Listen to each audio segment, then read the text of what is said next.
Sekarang Udah nggak lagi. penguasa. Dia kan sudah kembali ke tahtanya. Contoh nih, Nggak lagi contoh nih. dicari-cari anak Maria. Ya, contoh nih, misalnya Yesus ketemu Maria. Apakah Yesus mengatakan, Ma, atau perempuan, lagi. yang mana kira-kira? Enggak, tahu diri dong nanti ibundanya. Oh, tahu diri bahwa dulu di bumi. Tapi dia dispesialiskan pasti. Ya, pasti begini mungkin bahasanya. Penglihatanku, Bang Handi, Ibunda Maria itu pastilah dispesialiskan. Ya, mungkin begini bahasanya. Hai Yesus, dulu di bumi lu anak gua, tapi sekarang lu Tuhan gue. Nggak ada gitu. Ya? Nggak ada itu. Nggak ada seperti itu lagi. Nah di bumi kan anaknya. Iya, tapi kan ya, nggak lagi seperti itu loh. Iya di bumi. Kata Maria begini. Di bumi Yesus anak gue, tapi sekarang ini berubah. Yesus Tuhan gua, kan gitu ya? Enggak lagi seperti itu, enggak ada seperti itu. Nah Tuhannya Maria sekarang siapa? Iya, enggak ada pertanyaan-pertanyaan seperti itu. Kalau sudah kita nanti terangkat, sudah setelah Yesus datang kedua kali menjemput kita, kita akan dijemput orang-orang yang percaya, yang berpakaian kain lenan tadi. Jadi Yesus menyambut kita pengantinnya. Inilah yang kalian bilang yang pengantin itu. Itulah maksudnya itu. Pengantin maksudnya bukan ewe-ewe ya. Bukan iya, janganlah. Kami. Jangan ngomong gitu, nggak boleh ngejorok. Nggak ada kita begitu, nggak boleh. Begitulah artinya sekarang ini Maria di surga ini Tuhannya adalah bekas anaknya gitu ya, namanya Yesus ya. Nggak ada lagi seperti itu loh.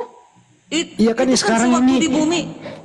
Sekarang ini nggak kan ada lagi antara ibu dan iya di bumi anaknya Maria namanya Yesus. Yesus setelah menyelaksanakan tugasnya kembali menjadi Elohim, tapi disebut Yesus. Bukan lagi anaknya Maria. Betul. Nah, Tuhannya Maria adalah Yesus yang bekas dia lahirkan itu. Betul apa betul? Betul. Ya itu maksudnya. Arti di bumi Maria anaknya Yesus, sekarang berbalik Maria Tuhannya bekas anaknya. Begitu loh. Betul. Nah betul. Tepuk tangan lagi. Ya. Memang udah begitu alur cerita itu, alur sejarah itu udah begitu. Memang saya konstruksi. Saya kalau merekonstruksi benar ya benar nih. Iya, bagus itu. Enggak nyusahin orang gitu loh rekonstruksi saya itu loh. Iya, jadi nggak ada perdebatan gitu loh. Kita maklumi dan kita toleran gitu teman-teman. Iya, begitulah pengajaran di dalam kekristenan seperti tapi ini ada yang mengganjal di sini gitu loh. Pertama namanya Elohim. Iya. Firman ini keluar menjadi Yesus. Kenapa Yesus kembali ini bukan Elohim? Kenapa dia mengkudeta nama Elohim gitu loh? Sudah yang nyata. Ini sebentar dulu Bu Darni, saya belum selesai gitu loh ya. Pertama Elohim berfirman mengeluarkan Yesus. Yesus kembali. Kenapa Yesus ini bukan namanya Elohim? Kenapa tetap Yesus? Ini seakan-akan ada kudeta di sini, mengkudeta nama Elohim. Bagaimana itu? Enggak kudeta, karena Dia kan yang maha kuasa. Dia yang menentukan. Karena sewaktu Yesus datang ke bumi kan namanya Yesus. Jadi kami nanti bertemu dengan Dia juga yang kami lihat Yesus itu. Gitu. Jadi sekarang Elohim udah nggak ada menjadi Yesus ya? Sudah bersama, sudah bersama kan udah kembali kepada Yesus. Tapi kenapa ada data? Ini menjadi masalah nih. Nah, saya pakai data dikit ya untuk segar-segar dikit nih. Lukas 22 ayat 9. Mulai saat ini anak manusia duduk di sebelah kanan Elohim. Ya. Ini duduk di sebelah kanan, nggak menyatu dia. Oke. Artinya ini ya. Gimana artinya itu? Duduk di sebelah kanan. Semua yang di sebelah kanan kekuasaan penuh. Presiden aja selalu di sebelah kanan. Jadi kenapa dikatakan duduk di sebelah kanan? Gak ada dikatakan di kiri Elohim, di kanan Yesus. Bukan seperti itu. Tapi kekuasaan penuh kepada yang kelihatan itu. Kepada Yesus. Gitu. Jadi yang di surga ini, yang di surga sekarang ini tunggal. Yang mana yang tunggal? Yesus kah atau Elohim kah? Yesus lah. Sudah di situ Yesus yang tunggal. Itu. Berarti Yesus ini makar. Dia kudeta Elohim. Iya. Terserah kalian lah mau makar, nantilah dilihat setelah kedatangannya. Dia ambil alih jabatannya Elohim, Yesus ini kan gitu menurut Bu Darni. Ya nantilah setelah Yesus datang, di hari kedua, Ya. yaitu di dalam Yohanes Nah, 9 ayat kebetulan nih. 39, aku akan datang ke dunia untuk Pusing menghakimi. betul. katanya. Mana mungkin Bu Darni, Yesus izin, sebagai Bu Darni. manusia yang akan menghakimi kalau nggak Bu penguasa Darni. itu. Nah, itu dia. Izin, tadi kan Bu Darni sempat bilang nih, pada saat Yesus naik ke langit, kemudian bersatu dengan Elohim. Iya. Elohimnya menjadi Yesus ya, bukan Yesus menjadi Elohim kan gitu ya. Iya. Nah, Ya, kemudian kan sama nanti itu. Bu Darni Satukan di dalam keduanya. kepercayaan Bu Darni itu, Yesus turun kembali kedua kalinya, betul ya? Betul. Ada Nah, dalilnya. itu kan sudah gabung tuh dengan Elohim. Berarti nanti pada saat turun di atas kosong Bu Darni. Berpisah lagi. Lah, emangnya kalau kosong nggak ada rupanya di situ para bala tenteranya. Kalau kosong banyak benar kali. nih, berarti Contoh, berpisah dulu. presiden kalau pergi ke Amerika bisa rupanya hancur negara ini. Ada Kan wakilnya. enggak. Banyak wakilnya. Ada gubernur, wakil Tuhan. ada camat, ada DPR, ada MPR, ada Kalau di langit? TNI. Kalau di langit? bala tentaranya banyak. Pejabat surga. Berlaksa-laksa tak terhitung. Gue masak itu mah. Berlaksa-laksa bala Kagak tentara. Bu Darni. Yesus. Waktu turun nanti yang kedua kali dia berpisah lagi sementara Bu Darni. Setengah jam nanti katanya penduduk surga kosong. Tadi mana ayatnya? Bu Darni, waktu dia turun lagi kedua terjadi lagi duinitas. Elohim tetap ada. Yesus juga di bumi Tuhan lagi. Sudah Terakhir di nanti situ kalinya semua itu. baru Sudah menyatu Yesus lagi. itu yang turun itu kan sudah menjemput manusia, sudah menjemput, dia sudah mengadakan pengadilan. Siapa lagi pengadilan? Ada rupanya dua pengadilan nanti kelak di akhir zaman. Ya, yang turun, hanya satu. yang turun kan ini Elohim, tapi atas nama Yesus yang turun. Iya, Yesus lah yang turun karena dia yang kelihatan. Oh, berarti terjadi kekosongan kepemimpinan di surga. Ih, kok lagi kekosongan? Kan para malaikatnya Coba ada. coba. Masa nggak bisa Jal, diatur coba Jal. Siap, penguasa? siap. Ya, Bu Darni saya ulang lagi sedikit ya. Tadi kan udah setuju nih sama-sama, tadi kita setuju Yesus bergabung dengan Elohim. Nah, Elohimnya yang menjadi Yesus ya, Bu Darni ya. Bu Darni. Iya. Nah, kemudian kan nanti di kepercayaan Bu Darni ini ada Yesus yang turun kedua kalinya, betul ya? Iyalah, memberikan Nah, pengadilan. saya kan jadi bertanya-tanya pada saat turun yang kedua kali, sedangkan posisi Elohim sudah tidak ada di langit, Bu Darni. Hmm. Nah, bagaimana nih? Langit kosong, Datang Yesus. gimana? Iya, ada ayatnya. Di surga nanti setengah jam kosong. Kedatangan Yesus turun ke bumi. Iya, Tunggu kutip kosong ya. ayatnya. Iya, kosong. Oh. Halo itu Dardi masih sesat. Sesat. Kau yang sesat. Kau tinggalkan Yesus. Padahal Yesus yang menghakimi. Bang Kaisar jangan gitu, Ibu Darni baik jangan. Enggak, masih sesat dia. Kalau baik Enggak, dia kalau dia nerima gitu, kebenaran Bang dia Bang Andi. Andi. Iya, kalau kayak gitu Bang Handi belum kasar itu.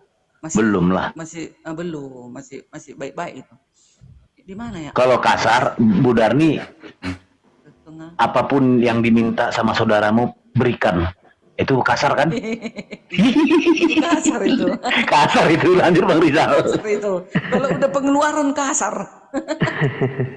Tapi saya dalam hal ini juga sepertinya Bible ini nggak dipraktekkan sama orang-orang kaya. Ada di situ tertuliskan berikanlah hartamu kepada si miskin. Tapi masih banyak Kristen yang miskin. Nah, ini nggak dipraktekkan itu data. Iya. Ya namanya juga manusia Bang Andi. Jadi kan siapa yang melakukannya berarti menuruti perintah Yahweh. Kan gitu. Mana bisa kita paksakan. Biar nanti hakim yang adil yang menentukan kelak. Kalau dia sewaktu di bumi kaya raya, tak mau memberikan kepada saudara-saudaranya yang membutuhkan, nanti kelak, nyala kau dari hadapanku, walaupun dia Kristen. Nah itu. Ya masalahnya gini loh, ini kan perintah di Bible kan, berikanlah hartamu kepada si miskin, juallah berikan kepada si miskin. Nah ini kasihnya kan si Bom Bom, si Edi, si Udin gitu loh. Kok nggak ada yang menjual hartanya buat kasih mereka gitu loh. Ini kan Ya, seakan-akan cuman pajangan doang, nggak ada yang mempraktekin orang kaya ini gitu loh Bu Darni. Ya kalian apa tahu kalian di belakang orang itu juga membantu pekerjaan Tuhan yang ada di organisasi itu, kayak Pak Bom Bom, membantu pekerjaan. Kalian tahu, dia pernah kudengar membagi-bagikan Alkitab. Alkitab bukan Pak Bom, murah-murah loh, Pak Bom, si 125 Bom ribu. itu justru butuh koin.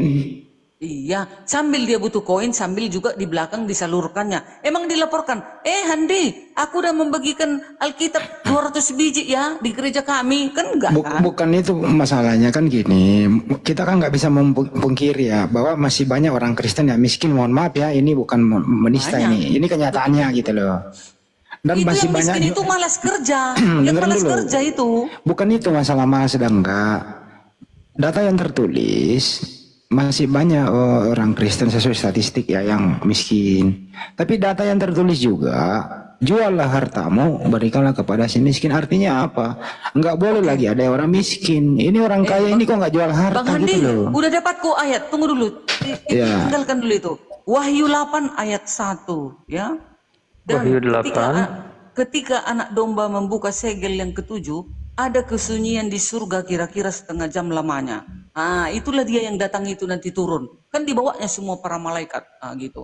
Makanya ada ayatnya di Matius 24 ayat 28 sampai 31 itu.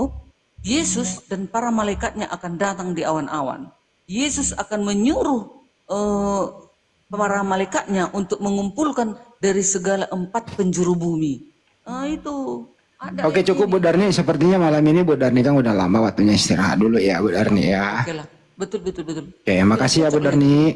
Oke lah, dadah. Ya, semoga ada orang kaya menjual harta membantu Kristen-Kristen yang miskin mempraktekkan data itu ya. Close dulu aku, close. Semoga semua kalian menerima Yesus Tuhan dan Juru Selamat. Lama lagi Yesus segera datang. Iya, Bu Darni. Dadah, selamat pagi. Iya, ini sebagai moderator saya mau mengucapkan terima kasih atas kehadiran Bu Darni. Mohon maaf apabila ada kata-kata yang kurang berkenan ya Bu Darni ya. Semoga Bang Bu Darni Rizal. senantiasa Ya, sehat dan kita panjang selalu, umur ya. amin. Ya. Terima kasih Bu Darni. Kalau saya sendiri Bu Darni terima kasih. Kalau tidak ada kata yang salah nggak usah dimaafkan. Semoga Tuhan Yesus memberkati. Terima kasih. Kenapa Bang salah yang ngomongin? Itu nggak mau dengar, udah turun. Nggak mau dengar dia. Lu buatanku malam ini. Jadi sekali lagi buat Ibu Darni, kalau tidak ada kata yang salah nggak usah dimaafkan. Nggak usah dimaafkan. Semoga Tuhan Yesus memberkati. Gitu.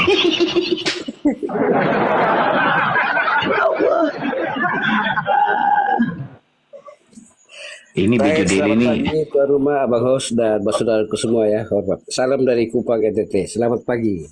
Leslie tutupan toples naik lagi. Daripada nggak ada. Jangan daripada nggak ada. Satu-satu tuh teman di tuan rumah nih. Tuan rumah biasa lembur malam ini. Iya. Bang Leslie, saya kebetulan belum kenal deh. Boleh kenalan dulu, Bang? Boleh. Siap. Iya. Hormat, ya. Dan Leslie, Kalau boleh tahu dari agama Kristen apa? Katolik, Protestan? Protestan. Ya. Protestan, oke. Saya lagi yang kenal lah, saya lagi. Pak Asli, mat kenal. Saya Abangku ya. Tapi saya kalau tangannya mana Bang? Bang, tangannya mana? Bang, tangannya mana? Salaman yuk. hormat diberi. Ini tangan apa kaki sih Bang? Jangan kaki, tangan. Tangan loh. Tangan. Ya lanjut. Sorry. Kalau bukan boleh kaki, nggak Iya. apa-apa. Lagi tulisan itu nggak apa-apa. Yang penting nilai penghormatannya kan tidak berkurang gitu ya. Hormat. Iya, ini Bang di waktu Indonesia Barat sudah 0018. Apa gerangan yang membawa Bang Leslie ke sini? Mau diskusi tentang apa nih? Saya senang sama tuan rumah ini, Abang Hos nih. Bang Ari. Saya tuan rumahnya. Saya Leslie. Oh gitu ya. Iya. Saya sudah Bang Leslie, Anda kan di Bang Leslie Anda di NTT ya? Hormat ya. Bang Leslie Anda di NTT ya? NTT. Ya, saya mau nanya Bang, bagaimana kabarnya Bang Kaisar di NTT?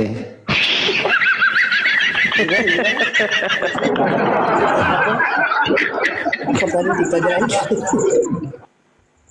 Dijawab Bang, pertanyaannya nih. Dengerin pertanyaannya. Bagaimana kabarnya Bang Kaisar di NTT? Kaisar siapa ya? Itu di bawah Anda itu loh. Oh, ada NTT juga ya? Oh ya. Sekitar NTT juga, Jo. Beta baru tahu nih. Baiklah. Abang di mana? Posisi saya di Kupang. Dekat. Beta di Kupang. Abang Ketemu sudah. tunggu sudah kau? Kaisar ini di Timor Leste.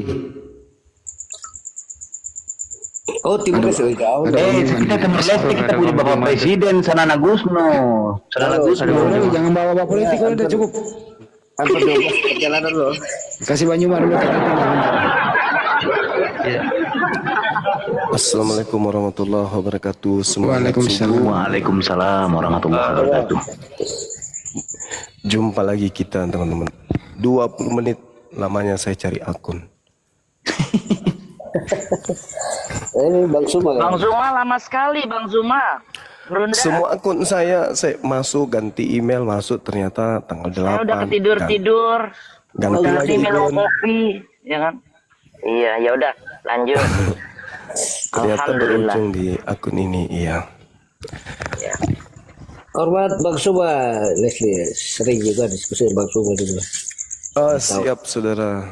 Hormat Bang Suma. Siap. Berganti. Thank you, Bang. Oke. Iya.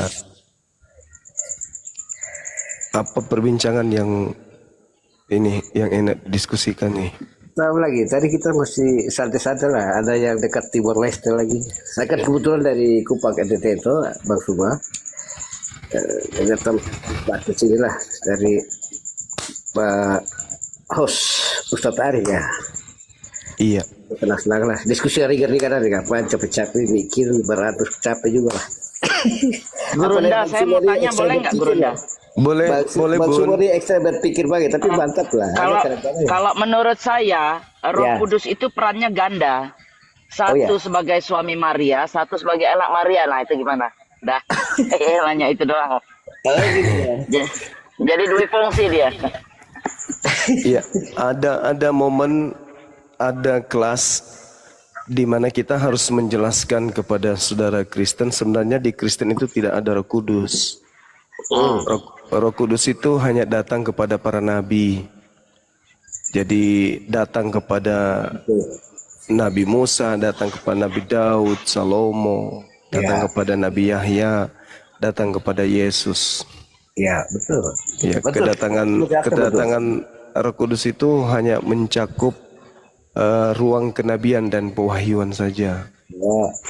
Seperti itu. Ini harus ada kelas, ada ruang, ada waktu yang konsentrasi untuk memahamkan saudara Kristen bahwa sebenarnya Roh Kudus itu hanya ada kepada nabi-nabi, Ya. bukan kepada orang per orang. Gitu. Ya, setuju. Tadi Mbak Sabda jelaskan tuh saya agak kurang setuju ya, tapi saya diam aja. Yang baru turun tadi. Oh, Tapi Kristen juga, tapi saya nggak apa-apa, ya, diam aja lah. Kalau Bang Suma bangun, betul lah. Saya pikir ya, gitu lah. Ada beda antara roh kita sebagai manusia dan Roh Kudus itu sendiri. Dan itu kelasnya beda. Oke, mantap Bang Suma. iya. Jadi ketika beliau Roh Kudus ini datang, dia sebagai pengantar firman Iya. dan mencakup segala pewahyuan, memberi kekuatan kepada sang nabi. Tuh. Nah, ketika kemudian nabi ini membutuhkan, nah itulah si Roh Kudus ini. Makanya sangat sulit baik di dalam Al-Quran maupun di dalam Bible, siapa yang menghujat Roh Kudus itu dosanya tidak akan diampuni. Tuh. Karena Roh Kudus ini berkata berdasarkan dengan kalam ilahi, tidak berkata-kata dari dirinya sendiri. Apa yang diucapkan oleh Roh Kudus itu adalah firman Tuhan. Iya. Maka menghujatnya sama dengan menghujat yang mengutusnya. Iya. Seperti itu.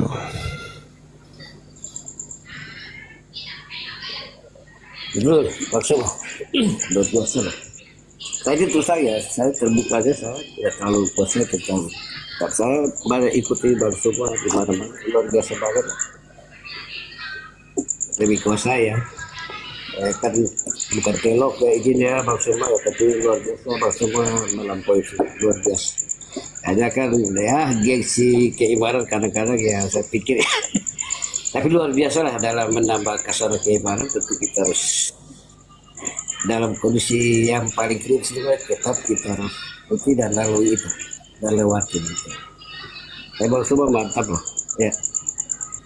Iya, makasih Bang.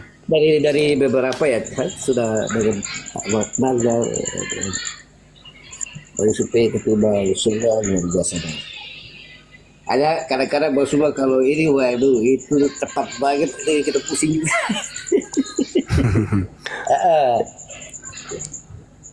Iya.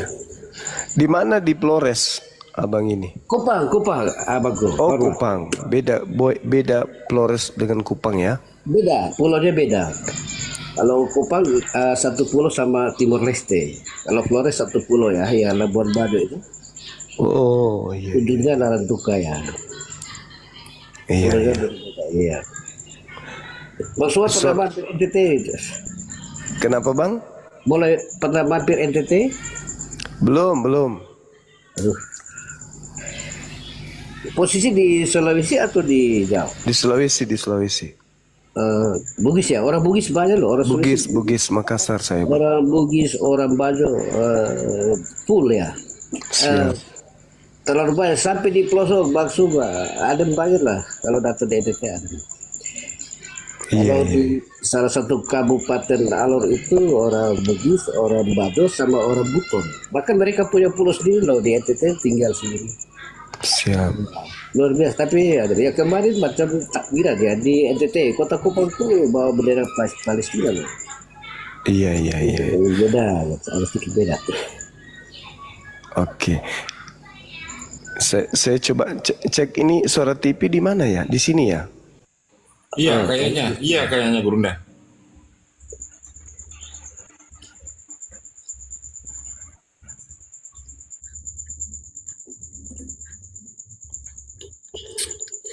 Kalau di Kupang itu orang dari Sulawesi sudah turun temurun ya. Kita sudah apa ya? Mungkin 10 keturunan kok apa ya? Bahkan di NTT itu kalau orang dari Sulawesi, orang Bugis ya, lebih banyak orang Bugis ya. Kalau nggak ada di tempat itu perdagangannya nggak maju. Ya, kalau ada orang Bugis, orang Sulawesi ya kita lebih percaya. Tapi kalau untuk makan minum lebih banyak orang Padang ya. Sampai ke pelosok-pelosok Bang Suma. Jadi untuk NTT agak sedikit beda ya. Ya, saya sapa dulu ya, Van. Selamat pagi sudah di sini ya. Selamat pagi. Agamanya apa Bang? Kalau boleh tahu. Kristen. Katolik, Protestan? Saya Kristen. Iya, Katolik apa Protestan? Oh enggak, Mesianik. Oh, Mesianik. Kalau Bang Leslie ini Protestan ya, Bang Leslie? Protestan. Iya, Protestan. Mesianik ya. Ya, mau berdiskusi, Bang Van? Iya, aku mau tanya kok. Ya, silakan Gurunda, monitor Gurunda. Ya, udah hilang suaranya kan? Sudah hilang, sudah. Iya, yang di dalam TV itu kuusir-usir semua. Bubar. Ngapain kalian ngumpul di sini? Silakan Bapak atau Abang Van. Bang Van dari Mesianik ini katanya. Oke, mau play ya. Lo betulnya play ya. Play ya.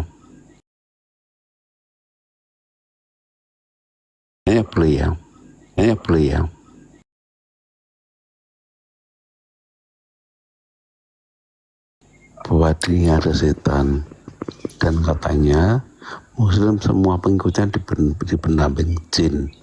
Nah, pertanyaan saya begini, kenapa Muslim mau seagama dengan setan dan mau diberi pendamping jin? Terima kasih. Oke. Jadi kenapa Siapa kemudian yang tanya ini? Suara saya kedengaran nggak ini? Dengar. Kedengaran. Oke, baik.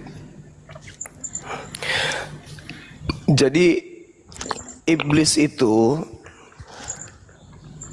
dibuat kemudian bermusuhan dengan manusia. Ya ayyuhalladzina amanu ku anfusakum wa ahlikum nara. Jadi umat manusia itu harus menghindarkan diri mereka dari api neraka.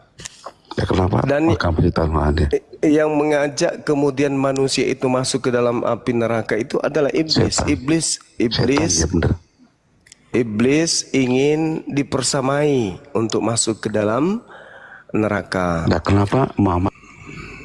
Ya, sehingga iblis itu kemana anak keturunan Adam, di situ ada iblis. Jadi pada setiap manusia itu ada iblis yang Nah, kemudian enggak, kalau di Kristen kan ada Roh Kudus ya.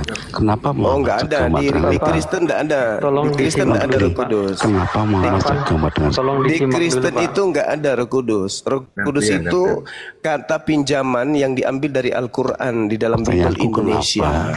Kenapa Muhammad 2 Korintus 12 nomor 7, diam dulu. 2 Korintus, diam dulu diam dulu ya. Anda kan bertanya ya. Nabi Muhammad sallallahu alaihi wasallam. Kenapa seagama dengan setan? Mampus. Langsung. Di dalam 2 Korintus 12 nomor 7, supaya aku jangan meninggikan diri karena pernyataan-pernyataan yang luar biasa, maka aku diberi suatu duri dalam dagingku, yaitu seorang utusan iblis. Jadi di dalam tubuh Paulus itu ada iblis. Tidak ada pengakuan Nabi Muhammad di dalam tubuhnya itu ada iblis, nggak ada. Hanya Paulus yang mengaku di dalam tubuhnya ada setan. Nah, setiap manusia itu ada jin pada dirinya yang senantiasa mengikuti. Nah, Nabi Muhammad diikuti oleh jin. Setiap manusia itu punya jin. Ada makhluk yang senantiasa mengintai manusia itu. Bedanya ketika jin ini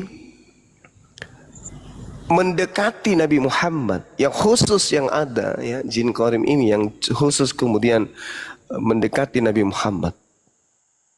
Saking taatnya Nabi Muhammad, apa yang mendekat kepada dia ikut-ikut juga menjadi muslim. Itulah hebatnya Nabi Muhammad. Nah, sedangkan kalau kita melihat di dalam Kejadian 3 nomor 15, Tuhan ini memang sudah merencanakan permusuhan antara iblis dan anak keturunan Adam. Ya, karena diadakan permusuhan, maka setiap manusia anak keturunan Adam akan ada iblis yang selalu mengintai dan menjadi musuhnya. Tidak ada manusia di atas muka bumi ini yang tidak memiliki musuh iblis. Ya, kecuali ya pengecualian, kalau Kristen kan disuruh mengasihi musuh. Musuh itu kan iblis, tapi Kristen disuruh mengasihi musuhnya. Itu dia. Nah, sedangkan Nabi Muhammad ini dia seperti seorang dokter. Bagaimana dokter itu? Setiap saat dia bergelut dengan kuman. Setiap saat dia bergelut dengan bakteri. Apa tujuannya? Untuk mengetahui bagaimana caranya mendapatkan penangkal dari bakteri tersebut. Dokter ini tahu bakteri ini menyebabkan penyakit ini, antisipasinya obat ini. Itu sama seperti itu. Nabi Muhammad kemudian tidak dipengaruhi oleh iblis. Jin yang datang kepada Nabi Muhammad itu, jin qarin yang ada pada diri Nabi Muhammad itu tidak berpengaruh kepada Nabi Muhammad. Sedangkan manusia lain, jin qarin itu berpengaruh kepada manusia.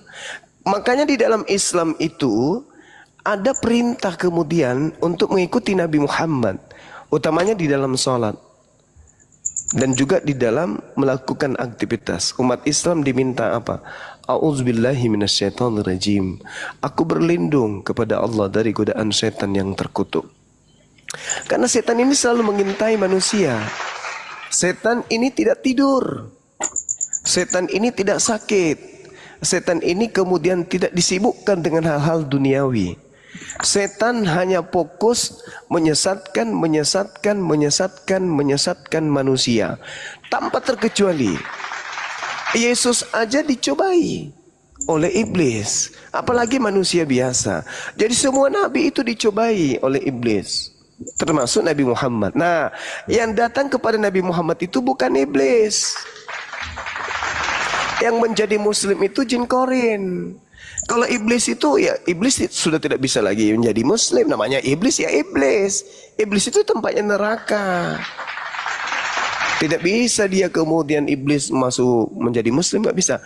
Yang menjadi muslim itu adalah jin. Ingat, jin itu adalah makhluk yang memiliki perintah, yang memiliki tugas dan perintah dari Tuhan, sama seperti kita manusia.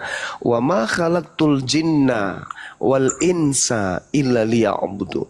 Jadi ada jin yang taat, ada jin yang tidak taat. Jin yang tidak taat itulah yang disebut setan, iblis. Sedangkan jin yang taat itu mereka yang disebut muslim. Begitu juga manusia. Manusia itu terdiri dari dua kelompok. Ada yang disebut kafir, ada yang disebut muslim. Yang ingkar untuk taat kepada pencipta disebut kafir. Kalau jin disebut iblis. Makanya Al-Quran mengatakan, wa ikhwanuhum yamuddunahum fil gayyi tsumma la yukassirun. Saudara-saudaranya iblis itu adalah orang kafir. Karena orang kafir ini adalah orang yang ingkar, yang senantiasa menggoda manusia untuk selalu lari kepada kemaksiatan. Iblis juga begitu. Jadi sama-sama sang penggoda. Datanglah ke seluruh bangsa, ke seluruh dunia, jadikanlah seluruh bangsa menjadi pengikutku. Itu penggoda. Digoda dengan apa? Seluruh hewan bisa kau makan, tidak ada yang haram, tidak ada sisaan kubur, mati langsung masuk surga. Itu cara iblis menggoda, itu begitu. Makanya iblis itu cuma satu perintah saja datang kepada mereka. Mereka gagal. Cuman perintah untuk sujud menghormat kepada Adam saja gagal. Nah, orang-orang yang tidak tunduk kepada perintah Tuhan itu segolongan iblis. Inilah yang terjadi. Karena iblis itu bersumpah, aku akan menyesatkan seluruh anak Adam. Bahkan Tuhan mengatakan, aku akan membuat permusuhan. Nah, siapa yang kalah dengan musuhnya, dia akan menjadi santapan musuh. Dia akan menjadi sandera musuh. Tapi siapa yang menang terhadap musuhnya, maka musuhnya tidak kemudian berdaya. Nabi Muhammad menang atas musuhnya. Jadi sekali lagi 2 Korintus 12:7, di dalam tubuh Paulus itu ada setan. Bukan jin lagi tapi setan. Begitu saudara.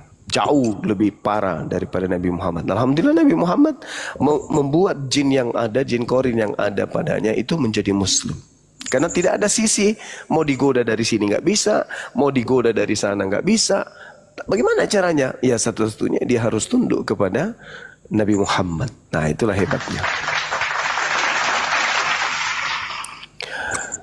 Oke, boleh izin? Silakan. Maksudnya boleh saya tanya sedikit ya? Saya tanya dulu ya. Iya. Dalam Qiyas 66 ayat 1 ya, surah At-Tahrim ya. Iya. Ya. Artinya apa yang Allah sudah perintahkan bahwa itu halal, tapi baginda Nabi Muhammad mengharamkan itu. Bagaimana penjelasan Bang Suma? Makasih. Iya.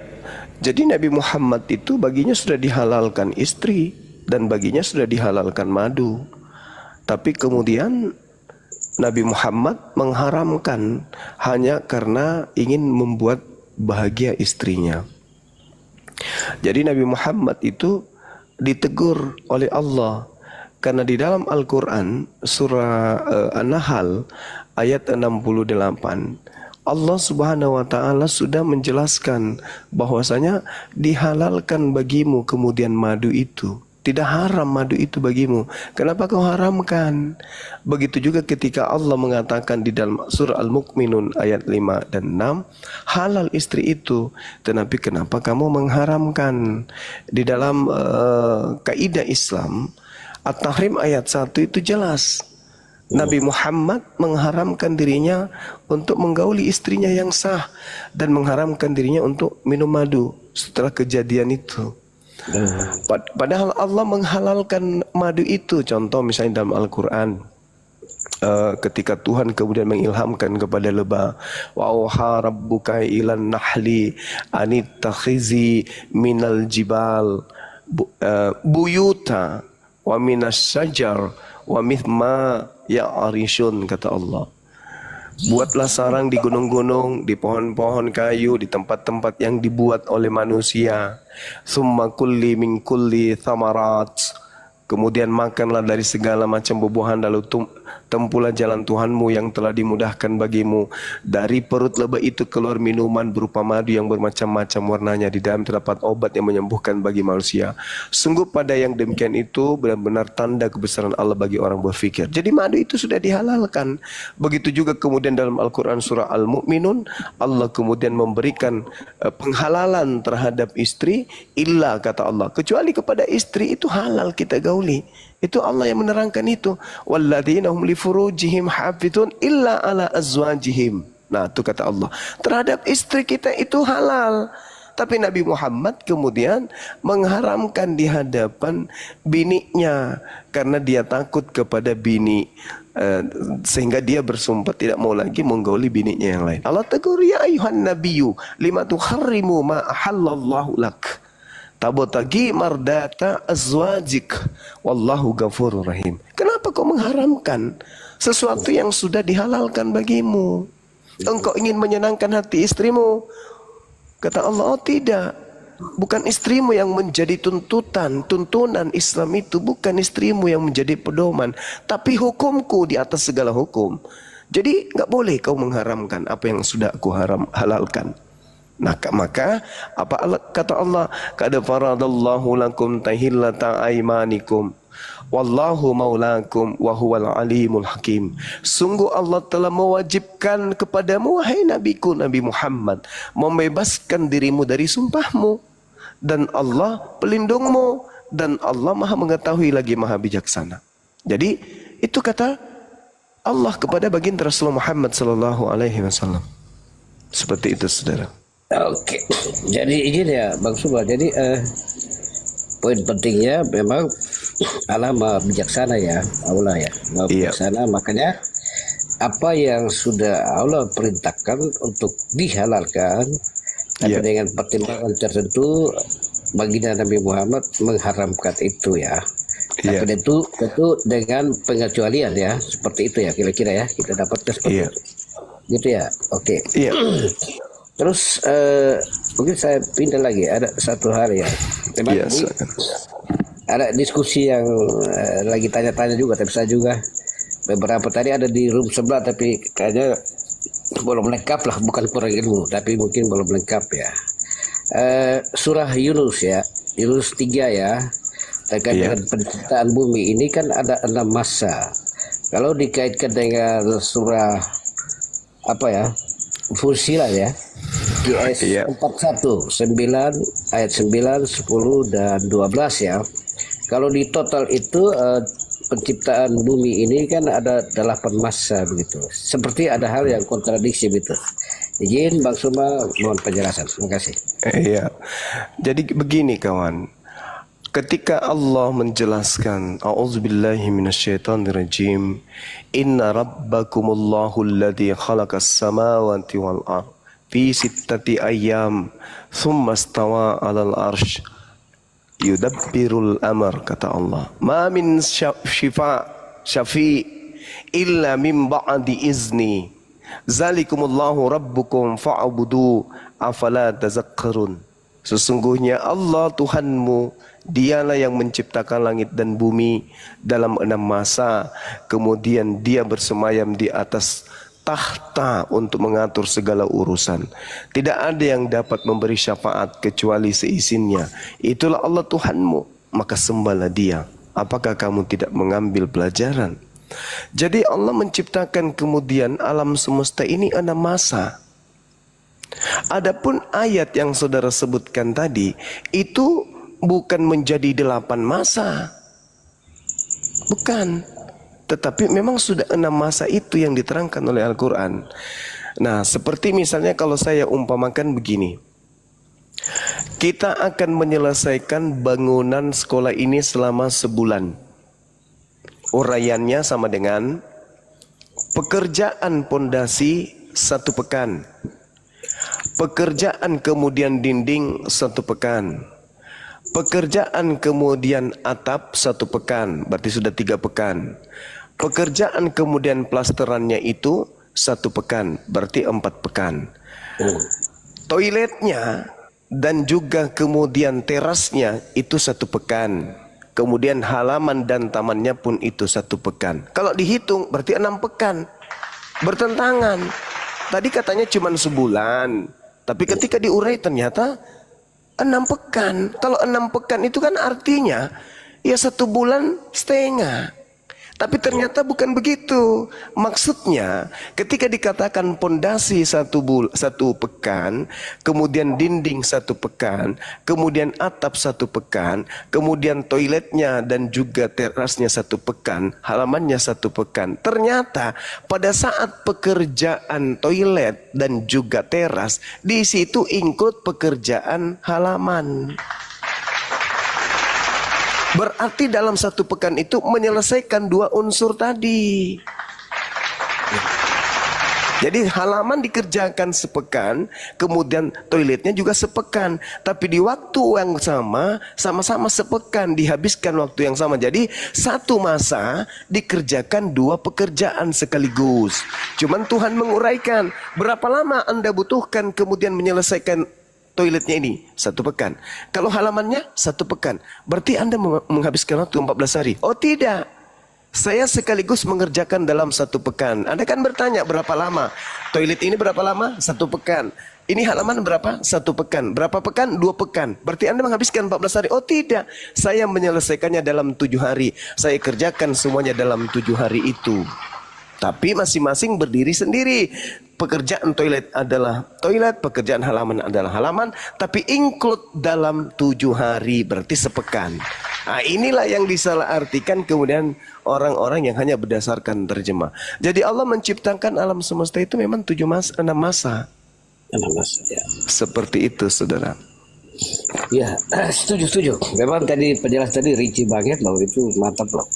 Memang kalau membaca terjemahan kan dihitungkan 8 masa, itu kan agak kontra dengan surah Yunus ya tadi 6 masa itu. Tapi penjelasan Pak Subah mantap loh, detail banget loh.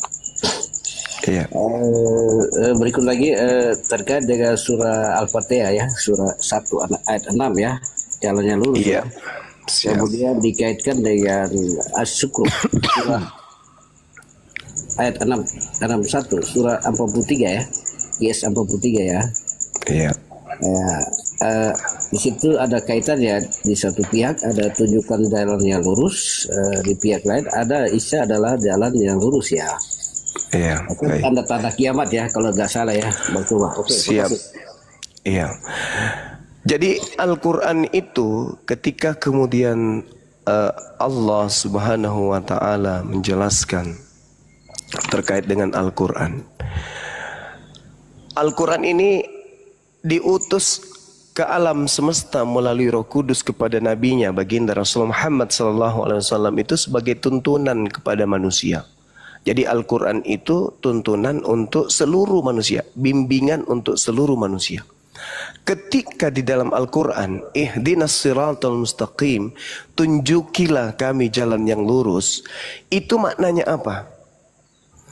Bahwa sama seperti kita warga Indonesia, sudah ada rambu-rambu di mana-mana. Kiri arah kiri, kanan arah kanan, lurus berarti lurus, pendakian berarti pendakian, lampu merah berarti berhenti.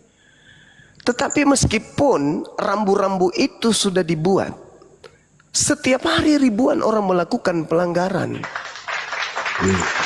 Karena mengikuti syahwat, mengikuti nafsu iblis itu tadi. Sehingga ketika ada umat Islam setiap saat minta, ya Allah, ihdinas siratal mustaqim, tunjukilah kami kepada jalan yang lurus, jangan dibelokkan. Makanya diteruskan ayat ke-7, yaitu jalan orang-orang yang telah diberi nikmat. Makna jalan lurus itu jalan orang yang telah diberi nikmat. Bukan jalan orang yang dimurkai, bukan pula jalan orang yang sesat. Siapa orang yang dimurkai? Siapa jalan orang yang sesat? Orang yang dimurkai adalah orang yang kemudian menganggap bahwasanya Nabi Isa alaihissalam itu mati. Orang yang dimurkai, orang yang sesat adalah orang yang menganggap bahwa yang datang kepada mereka itu adalah Yesus, Nabi Isa. Padahal jalan lurusnya adalah yang datang kepada orang-orang kafir itu bukan Nabi Isa, bukan Yesus. Yesus itu datang kemudian nanti di akhir zaman. Wa innahu la ilmul lisa'ah fala tamtarunna biha wattabi'un. Dan sungguh Nabi Isa itu benar-benar pertanda akan datangnya hari kiamat. Jadi kedatangan Nabi Isa yang kedua kalinya bukti datangnya hari kiamat. Kalau begitu, yang datang kepada Paulus, yang datang kepada yang lain, itu bukan Nabi Isa, itu bukan Yesus. Makanya di dalam Matius 24, tanda kedatanganku adalah langit bergemuruh, matahari tak bercahaya, bulan kemudian menjadi gelap, matahari menjadi gelap, bulan tak bercahaya, bintang-bintang berjatuhan, kemudian kuasa-kuasa langit kemudian berguncang, akan nampak di tengah langit aku sebagai anak manusia, seluruh manusia di bumi akan meratap dan semua manusia di atas bumi akan melihat aku. Inilah jalan lurusnya. Jalan lurusnya itu bahwa umat Islam jangan mau terpengaruh oleh misionaris, jangan mau terpengaruh oleh ajaran kristenisasi yang mengajarkan bahwa Yesus pernah datang. Jangan. Tapi jalan lurusnya adalah Yesus nanti datang ketika beserta dengan tanda-tanda kiamat. Kalau ada yang mengaku Yesus, bertemu di sini dengan Yesus, mengaku kemudian didatangi Yesus, mengaku mimpi bertemu Yesus, akhirnya dia murtad, itu bukan jalan lurus. Jalan lurusnya adalah mengimani apa yang diajarkan oleh Nabi Isa, bahwa kedatangannya nanti dia yang datang kalau ada tanda kiamat menyertainya. Kalau tidak ada tanda kiamat, maka itu jalan bengkok, itu bukan Nabi Isa. Makanya Yesus mengatakan, jadi kalau ada orang berkata kepadamu ada Yesus di sini, ada Yesus di sana, jangan kau percaya. Itu bukan jalan lurus. Jalan lurusnya adalah aku nanti datang dengan tanda-tanda kiamat. Itu baru jalan lurus. Makanya umat Islam itu ihdinas siratal mustaqim, tunjuklah kami jalan yang lurus, siratal ladzina an'amta alaihim, yaitu jalan orang-orang yang engkau beri nikmat keselamatan kepada mereka. Apa itu? Tidak tergoda dengan rayuan untuk menuhankan apa yang datang di muka bumi ini, yang kemudian diajarkan kebanyakan manusia bahwa itu adalah Tuhan yang inkarnasi menjadi manusia. Padahal yang benar adalah bukan dia yang datang. Kedatangannya bisa ketika ditandai dengan adanya tanda-tanda hari kiamat. Makanya kami berlindung kepada godaan orang Yahudi dan kami berlindung kepada godaan orang Kristen. Siapa mereka yang kemudian yang dikatakan oleh Allah bahwasanya mereka yang dimurkai? Yang dimurkai ini siapa? Mereka yang sudah tahu kebenaran.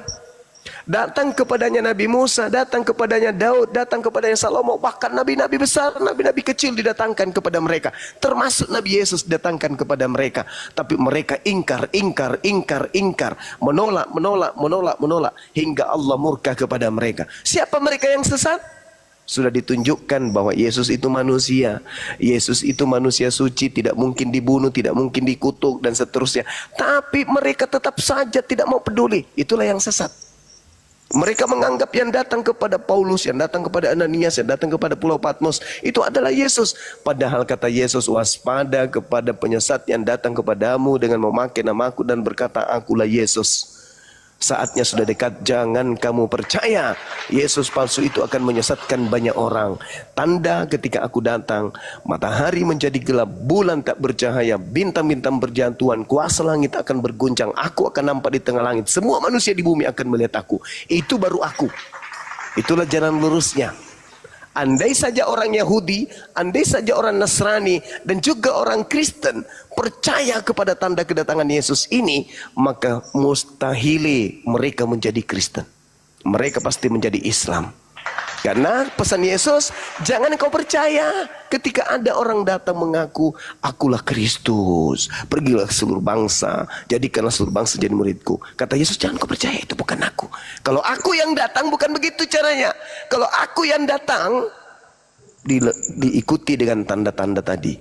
Matius 24 nomor 27 dan nomor 30. Itulah tanda kedatangan Yesus, atau di dalam kehidupan kami umat Islam, tanda kedatangan Nabi Isa. Wa innahu la ilmul lisa'a fala tamtarunna biha wattabi'un hadza siratul mustaqim. Jalan lurus itu adalah mengimani bahwa Yesus nanti datang kedua kalinya ketika kiamat hendak terjadi. Berarti yang datang kepada Paulus itu bukan Yesus. Demikian. Masya Allah. Oke, Bang Suma. Jadi silakan. Saya terus terang ya, saya pernah diskusi di roomnya Kang Tobi ya. Ketika itu ada orang Malaysia, salah satu dokter yang ngajar di Istanbul ya, filsuf Islam. Kebetulan saya seorang diri saja, tapi saya lebih banyak diam. Ada beberapa poin saya bertanya ya. Katanya gini Bang Suma. Iya. Tanya loh, sebenarnya ketika surga ini kita mau apa ya, sebenarnya nampaknya seperti apa, wujud atau seperti apa begitu. Saya tanya begitu. Kayak apa Dokter Bakir ya di rumahnya Kang Tobi gitu. Jadi apa kata Pak Dokter Bakir, dia bilang surga itu kondisi. Di pihak lain sebelah surga itu kan memang wujud loh. Sempat begitu ya. Kalau di abangku Jannah ya, taman ya, betul ya, abang semua betul ya. Iya, betul. Jadi ada hal yang saling kontradiksi. Di satu pihak Pak Dokter menjelaskan bahwa itu adalah kondisi-kondisi, berarti dalam alam pikiran kita. Tapi kalau saya berpikir bahwa sisi wujudnya dari kekristenan kan misalnya Taman Firdaus kan tempatnya ada ya, taman juga lah, Taman Firdaus, sama juga di abang kan bilang Jannah. Jadi saya juga berpikir ya, tapi kita semua sama-sama kan belum sampai di sana kan, masih hidup toh. Kecuali innalillahi baru kita bisa tahu. Tapi kan iya. Ya. Kalau Bang Suma persepsinya gimana gitu? Makasih. Iya. Jadi tidak keliru Ustadz yang mengatakan bahwa surga itu adalah keadaan. Ya. Keadaan itu kan kondisi. Manusia itu dibarengi dengan kondisi hidup. Sedangkan di surga itu nanti tak ada kematian, di neraka tak ada kematian. Berarti itu adalah situasi, itu adalah kondisi. Al-Quran mengatakan, "Fala ta'alamu nafsun ma ukhfi lahum min qurrah a'yun jaza'an bima kanu ya'malun." Tidak seorang pun mengetahui apa yang disembunyikan untuk mereka, yaitu bermacam-macam nikmat yang disediakan di surga yang menyenangkan hati sebagai balasan terhadap apa yang mereka kerjakan.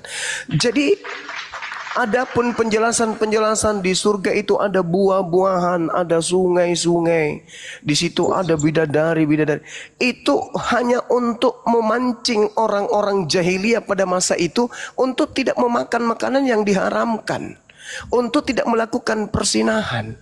Karena pada zaman Islam turun, itu bangsa Arab, bangsa jahil.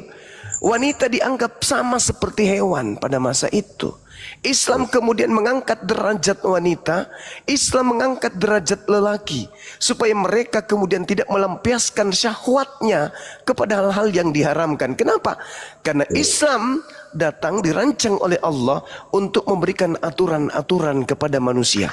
Maka untuk menaklukkan biologis manusia ini, kudu wajib diberikan janji oleh Allah. Dan kalau Allah yang berjanji, mustahil diingkari. Maka Allah menjanjikan kepada mereka, hentikan persinahan itu. Jika engkau menjaga dirimu dari persinahan, seperti Al-Mu'minun yang tadi, menjaga dirimu kecuali kepada orang yang dihalalkan untukmu, yaitu istrimu, maka Allah menyediakan bagimu bidadari di surga. Tapi itu cuman bayangan saja. Begitu juga ketika engkau tidak minum khamar, di surga itu ada sungai-sungai khamar. Itu hanya untuk merangsang mereka meninggalkan kebiasaan buruk mereka. Terkait dengan fenomena yang sesungguhnya, Allah masih merahasiakan. Al-Quran surah As-Sajdah ayat 17. Fala ta'lamu nafsum ma ukhfiya lahum min qurra'i a'yun. Tidak bisa kamu kemudian mengetahui, tidak bisa kau membayangkan apa yang masih disembunyikan oleh Allah untuk kalian, yaitu berbagai macam kenikmatan. Dan itu juga terkutip di dalam 1 Korintus 2 nomor 9. Apa yang tidak pernah dilihat oleh mata dan tidak pernah didengar oleh telinga dan yang tidak pernah timbul di dalam hati manusia, semua itu yang disediakan Allah untuk mereka yang mengasihi Dia. Disediakan di mana? Di surga. Gan bi Eden, taman. Jadi Gan bi Eden itu artinya taman di alam Eden. Jadi surga itu alam. Di surga itu ada taman. Maka dalam bahasa Ibrani-nya disebut Gan bi Eden. Disitulah tempat pertama kali Adam alaihi salam dicipta. Tapi Bang Suma ya, izin ya, terkait Silakan. tadi ya, izin ya. Saya ikuti, saya lupa ya Pak Kiai Haji ya. Iya. Siapa ya? Dia lupa Pak Buya, Pak siapa? Sering muncul di TikTok juga ya. Jadi konsep bidadari kalau dikaitkan dengan surga kenikmatannya, kalau kita omong singkat aja seks aja. Padahal kan enggak ya. Penjelasan dia mantap loh. Jadi itu yang terkait dengan Abang Suma, seperti apa itu? Apakah memang itu terkait dengan kenikmatan dalam hal ini seks atau bukannya? Terima kasih. Jadi yang dibalas surga itu bukan malaikat. Yang dibalas surga itu adalah makhluk Allah yang mulia bernama manusia. Allah Maha tahu. Sehingga Allah membalas kemudian apa keinginan manusia, apa yang dibutuhkan oleh manusia, apa yang disukai oleh hambanya, apa yang diingini, apa yang dicintai kemudian oleh manusia. Maka segala sesuatu yang diinginkan oleh manusia Allah batasi. Makanya ada aturan. Makanya di dalam konsep Islam, ad-dunya sijnul mu'min. Dunia ini adalah penjara bagi orang mukmin. Apa penjara itu? Ketika dia melihat dendeng babi, sop buntut babi, kemudian dia melihat capcay babi, dia melihat babi panggang, dia membatasi dirinya. Padahal itu adalah makanan nikmat. Mereka memenjarakan diri untuk tidak mencicipi itu. Kemudian ketika mereka melihat bagaimana nikmatnya alkohol itu, mereka membatasi diri. Tidak mau merasakan itu. Ad-dunya sijnul mu'min. Mereka terpenjara. Sehingga mereka ada aturan-aturan. Nah, sedangkan ketika dia dibalas dengan surga, yang dibalas surga ini kan manusia, bukan malaikat. Maka dia dibalas sesuai dengan kodratnya sebagai manusia. Wa may ya'mal minas shalihat min zakarin aw untha wa huwa mu'minun fa ulaika yadkhulunal jannah wa la yuzlamuna naqira, kata Allah. Barang siapa mengerjakan amal kebajikan, baik laki-laki maupun perempuan, sedang dia beriman, maka mereka itu akan masuk ke dalam surga dan mereka di dalamnya tidak sedikit pun dizalimi, tidak dirugikan, tidak kemudian ditakutkan, tidak dicemaskan. Lalu Allah juga mengatakan dalam surah Ali Imran, wasari'u ila maghfiratin min rabbikum wa jannah, kata Allah. Masya Allah. Apa yang dikatakan di sana? Arduhas samawati wal ard uiddat lil muttaqin. Dan bersegeralah kamu wahai manusia mencari ampunan dari Tuhanmu dan mendapatkan surga yang luasnya seluas langit dan bumi yang disediakan bagi orang-orang yang bertakwa. Saudaraku, apa untungnya kita masuk surga kalau kodrat manusia kita itu dihilangkan? Untuk apa? Untuk apa kita ke surga kalau kodrat kemanusiaan dihapus oleh Allah? Tidak lagi kita bisa merasakan makan, tidak lagi kita bisa merasakan minum, tidak bisa merasakan buah-buahan, nikmatnya kemudian bersama dengan istri. Untuk apa ke surga? Bukankah Allah itu Maha Pencipta? Dan ingat, bersetubuh itu adalah sebuah kemuliaan, bukan sesuatu yang hina. Bersetubuh itu perintah Allah. Ketika Adam alaihissalam dicipta oleh Allah, apa kata Allah kemudian? Beranak cuculah yang banyak. Apa artinya itu? Bersetubuhlah sering-sering supaya keturunanmu banyak. Jadi itu adalah perintah Tuhan, bukan sebuah kehinaan. Jadi kalau ditanya, apakah surga itu kita masih bersetubuh? Ya. Karena itu kita manusia. Yang tidak bersetubuh itu batu. Iya kawan. Betul itu. Siap, Jadi bagus. kalau kita coba kita bayangkan ya. Betul ya. Taruhlah pola yang kemudian kita ambil. Kita masuk ke dalam surga. Semua kenikmatan ada di sana. Tapi kalau kita bukan manusia, kenikmatan itu semu. Makanan itu menjadi nikmat karena ada alat yang disebut lidah. Makanan itu menjadi segar karena kita pencernaan. Semuanya menjadi indah karena kita manusia. Indahkah alam semesta ini bagi monyet, bagi kucing? Indahkah? Enggak. Surga itu taman yang indah. Ketika kita ingin menikmatinya, maka kodrat kemanusiaan kita yang harus dihadirkan di sana. Nah, sebagai kodrat manusia, ketika kita masuk ke surga, ada si Ucok ikut. Kalau kita tidak ikut Ucoknya, berarti kita masuk surga dalam keadaan cacat. Kalau Ucok ikut ke surga, dia punya hak. Kenapa? Ketika dia di dunia, bertahun kemudian si Ucok itu dikebiri untuk tidak bermaksiat. Sama seperti Bang Suma. Saya ditinggal bini udah bertahun. Saya takut kepada Allah. Saya ridha dengan keadaanku, saya ikhlas dengan keadaanku. Saya mencoba untuk kembali menjaga diriku dari kemaksiatan. Apa yang ku kejar? Ridha Allah. Ridha Allah yang aku kejar. Nah, ini dijaga oleh Allah. Kemudian di tempat yang mana kita sudah dihalalkan, Allah memberikan segala kenikmatan itu. Inilah hebatnya Islam. Ketika manusia itu dibangkitkan, wa daraba lana mathalan wa nasiya halqa. Maka yang bangkit dari kematian sama seperti Yehezkiel 37, yang bangkit dari kematian itu adalah jasad kita. Maka yang akan mendapatkan imbalan surga adalah jasad kita. Jasad ini Bung, yang habis ini jam 5 subuh harus merangkak ke masjid untuk beribadah. Ruh tidak bisa bergerak ke masjid tanpa jasad. Jasad ini Bung, yang mencari nafkah untuk anak istri. Jasad ini yang kemudian berzikir kepada Allah. Jasad ini yang kemudian menjaga dirinya untuk tidak bermaksiat. Roh bisa terbimbing, bisa kemudian terfokus untuk beribadah karena jasad yang terpimpin. Maka jasad punya andil untuk merasakan nikmatnya surga. Jangan kira tubuh ini yang sujud beribadah kepada Allah, kemudian yang menikmati tubuh yang lain. Jangan dikira seperti itu. Kita yang bekerja, tubuh lain yang mendapatkan upah. Itu berarti Allah tidak adil.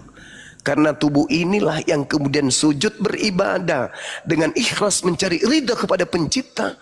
Maka tubuh ini yang harus diberikan apresiasi oleh penciptanya. Maka salah konsep ketika dikatakan, wah nikmati aja semuanya kok, tubuh kita nanti akan hancur kok, yang bangkit cuman roh. Itu salah konsep. Kata Yesus di dalam Yohanes 5 nomor 29, semua manusia akan dibangkitkan. Yang baik akan dibangkitkan untuk dibalas jannah surga, yang buruk akan dibangkitkan untuk dibalas dengan neraka. Manusia akan dibalas berdasarkan dengan perbuatannya masing-masing. Berarti jasad di atas muka bumi ini selagi masih bernapas harus kita jaga. Jangan bermaksiat. Jaga apa yang ada pada diri kita, karena diri inilah yang akan bertanggung jawab di hadapan Allah. Ingat saudaraku, manusia itu adalah makhluk yang pemalu. Lebih banyak dia menyembunyikan aibnya kepada orang lain daripada dia kemudian, lebih baik dia berbohong kepada orang lain daripada dia membuka aibnya. Maka apa yang terjadi? Di hadapan Qadir Rabbul Jalil, di hadapan Sang Maha Adil, mulut akan dibungkam. Yang berbicara adalah jasad kita. Tangan yang mencurilah yang akan berbicara. Kaki yang melangkah ke tempat maksiatlah yang akan berbicara. Kepala yang berpikir tentang hal-hal yang buruklah yang akan berbicara. Lambung yang menampung makanan-makanan haramlah yang akan berbicara. Maka tak ada kejujuran di balik semua itu. Kenapa?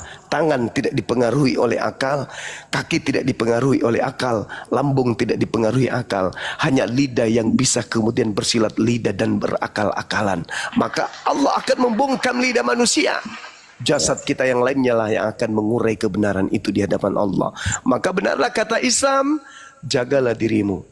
Ya ayyuhalladzina amanu ku anfusakum wa ahlikum nara.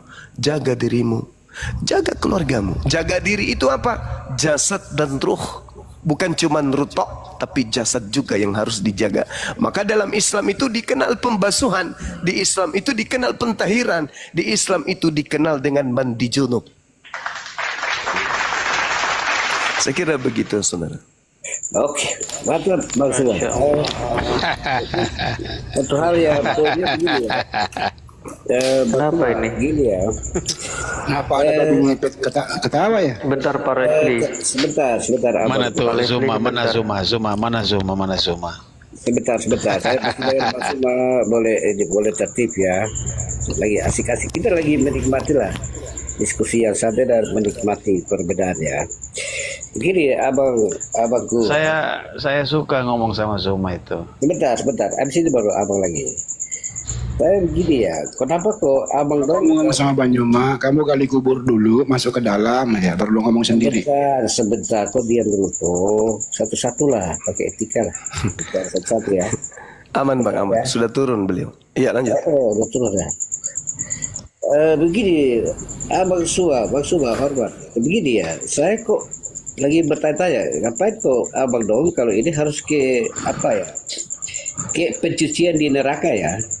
Dari versi iman Katolik itu ada kaitan dengan api penyucian ya. Itu Katolik, saya kan Protestan ya Bang Suha. Iya. Beda loh. Kenapa kok Bang dong?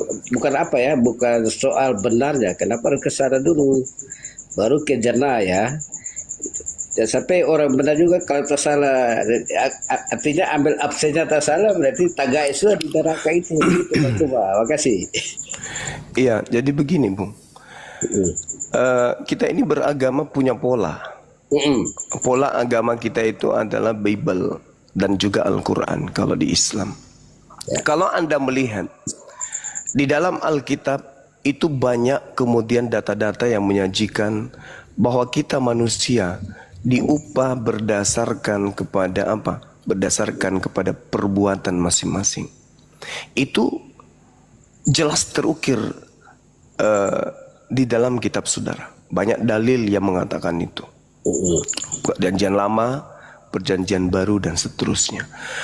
Lalu kemudian bagaimana dengan orang-orang yang masuk ke neraka? Yaitu tadi manusia itu diupah berdasarkan dengan perbuatan masing-masing. Jadi kalau perbuatannya itu ada yang baik, ada yang buruk, maka yang buruk ini mau dikemanakan?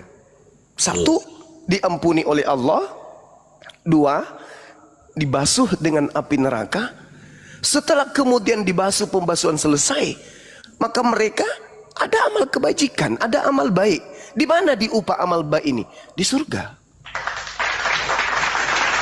Makanya di dalam Al-Quran itu dikatakan kad aflahal mu'minun. Beruntunglah orang-orang mukmin itu. Kenapa mereka beruntung? Karena mereka sudah memiliki warisan. Ada waris, ada harta waris yang diberikan oleh Allah kepada mereka. Apa itu? Jannah berupa firdaus. Nah, ini yang tidak dimiliki oleh umat di luar Islam. Yang kedua, tadi saya sudah mengatakan bahwa manusia diupah berdasarkan hasil perbuatan masing-masing. Tapi keuntungan bagi diri umat Islam itu, kata Allah, yauma yajma'ukum liyaumil jam'i, dzalika yaumut taghabun, wa may yu'min billah wa ya'mal salihan yukaffir anhu sayyi'ati wa yudkhilhu jannatan tajri min tahtihal anhar khalidina fiha abada. Kata Allah apa? Zalikal fawzul azim. Itulah kemenangan yang agung yang diberikan kepada umat Nabi Muhammad. Apa itu? Mereka punya dosa, mereka punya salah, mereka kadang khilaf, tapi mereka senantiasa mengejar status sebagai orang yang beriman. Mereka percaya kepada Allah, tidak menggantikan Allah dengan ilah-ilah yang lain. Maka Allah ketika hari kebangkitan menghapuskan seluruh dosa-dosanya, menghapuskan segala amal buruknya. Jadi tidak sempat ke neraka. Lantas kemudian Allah memasukkan mereka ke surga, mereka kekal di dalamnya. Al-Quran surah At-Taghabun ayat 9. Lalu apakah umat Islam seluruhnya akan mengalami hal yang demikian? Tidak. Ada juga yang kemudian dicuci di neraka, ada. Siapa mereka? Yang mati tidak menduakan Allah, yang mati masih membawa dosa tanpa bertaubat kepada Allah. Nah, dan juga memiliki dosa berupa utang kepada orang lain yang belum terbayar misalnya. Mati mereka, ahli warisnya tidak membayarkan utang itu, maka mereka masuk ke neraka, dicuci di sana, setelah itu dimasukkan ke dalam surga. Lalu pola yang dibangun oleh saudara Kristen, kekeliruannya adalah ketika orang Kristen itu mengatakan masuk neraka, maka mereka kekal di dalamnya. Orang itu katanya salah. Al-Quran mengatakan bukan seperti itu. Surah Maryam ayat 71 ayat 72, Allah membiarkan orang zalim berlutut kekal di dalamnya, sedangkan orang yang masih ada iman di dalam dirinya itu kemudian dimasukkan ke dalam surga. Nah, sama di dalam kitabnya orang Yahudi, Mazmur 66 nomor 11, Engkau telah membiarkan orang-orang yang melintasi kepala kami.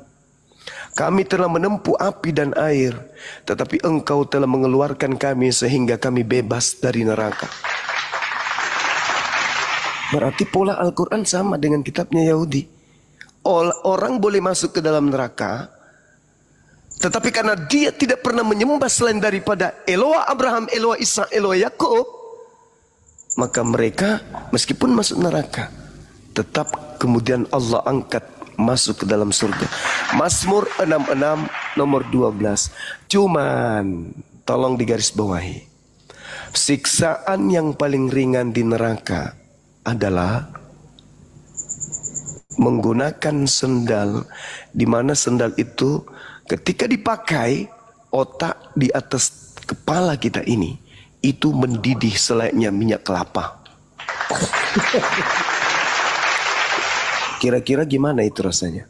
Sedangkan sekarang ini otak belum mendidih nih, baru denyut-denyut kecil, saraf-saraf kecil kita kesumbat aja, sudah tidak bisa ngapa-ngapain. Lemas, letih, lesu, makan pun susah, bahkan menaiki mamaknya anak-anak pun sulit. Bagaimana dengan otak yang mendidih di dalam? Ini yang seringan-ringannya. Maka apa solusinya? Ya ayyuhalladzina amanu ku anfusakum wa ahlikum nar. Jagalah dirimu dari api neraka dan juga keluargamu. Nah, itu solusinya. Maka saudara, ya di Islam itu begitu polanya. Umat Islam yang tidak menduakan Allah ujungnya ke surga. Tapi bisa jadi mereka itu sama seperti yang diterangkan dalam Mazmur 66 nomor 12. Mereka mampir dulu camping, entah itu 1000 tahun, 2000 tahun. Karena di akhirat nanti, ya, itu sehari sama dengan 1000 tahun di dunia. Jadi kalau dia di neraka itu 1 tahun, nah bayangkan aja tuh, 1 harinya saja kali 1000 tahun dunia. Jadi kalau dia 1 tahun di neraka, berapa tahun usia dunia itu? Oke, Bang Suma. Jadi begini ya, keimanan orang Kristen, hormat ya saudaraku, luar biasa ya. Mantaplah, saya dapat banyak hal ya. Jadi begini, kalau keimanan Kristen yang paling utama, kalau Tuhan Yesus tidak bangkit dari antara orang mati, maka sia-sia iman dan kepercayaan orang Kristen. Terus ayat pendukungnya, Yohanes 3:16, Paulus semua tahulah, begitu besar kasih Allah akan dunia ini, maka dikaruniakan anak yang tunggal. Barang siapa yang tidak percaya kepadanya beroleh kehidupan yang binasa ya. kaitan dengan Yohanes 4 ayat 16 ya. Tuhan Yesus berkata, akulah jalan dan kebenaran dan hidup. Tidak seorang pun sampai kepada Bapa di surga. Oke, kemudian lanjut lagi, Yesus ketika naik ke kerajaan surga, dia menjadikan tempat bagi kita. Jadi ada hal yang memang ya agak rumit lah menjelaskan tentang keimanan ya. Ini kan rahasia Allah dalam kehidupan kita, keimanan kita masing-masing ya. Jadi saya bertanya, saya tidak persoalkan itu ya. Saya bertanya ke Bang Suma ya. Iya. Sebenarnya Bang Suma mendoakan Nabi Muhammad harus selamat atau enggak begitu? Boleh aku tanya? Iya.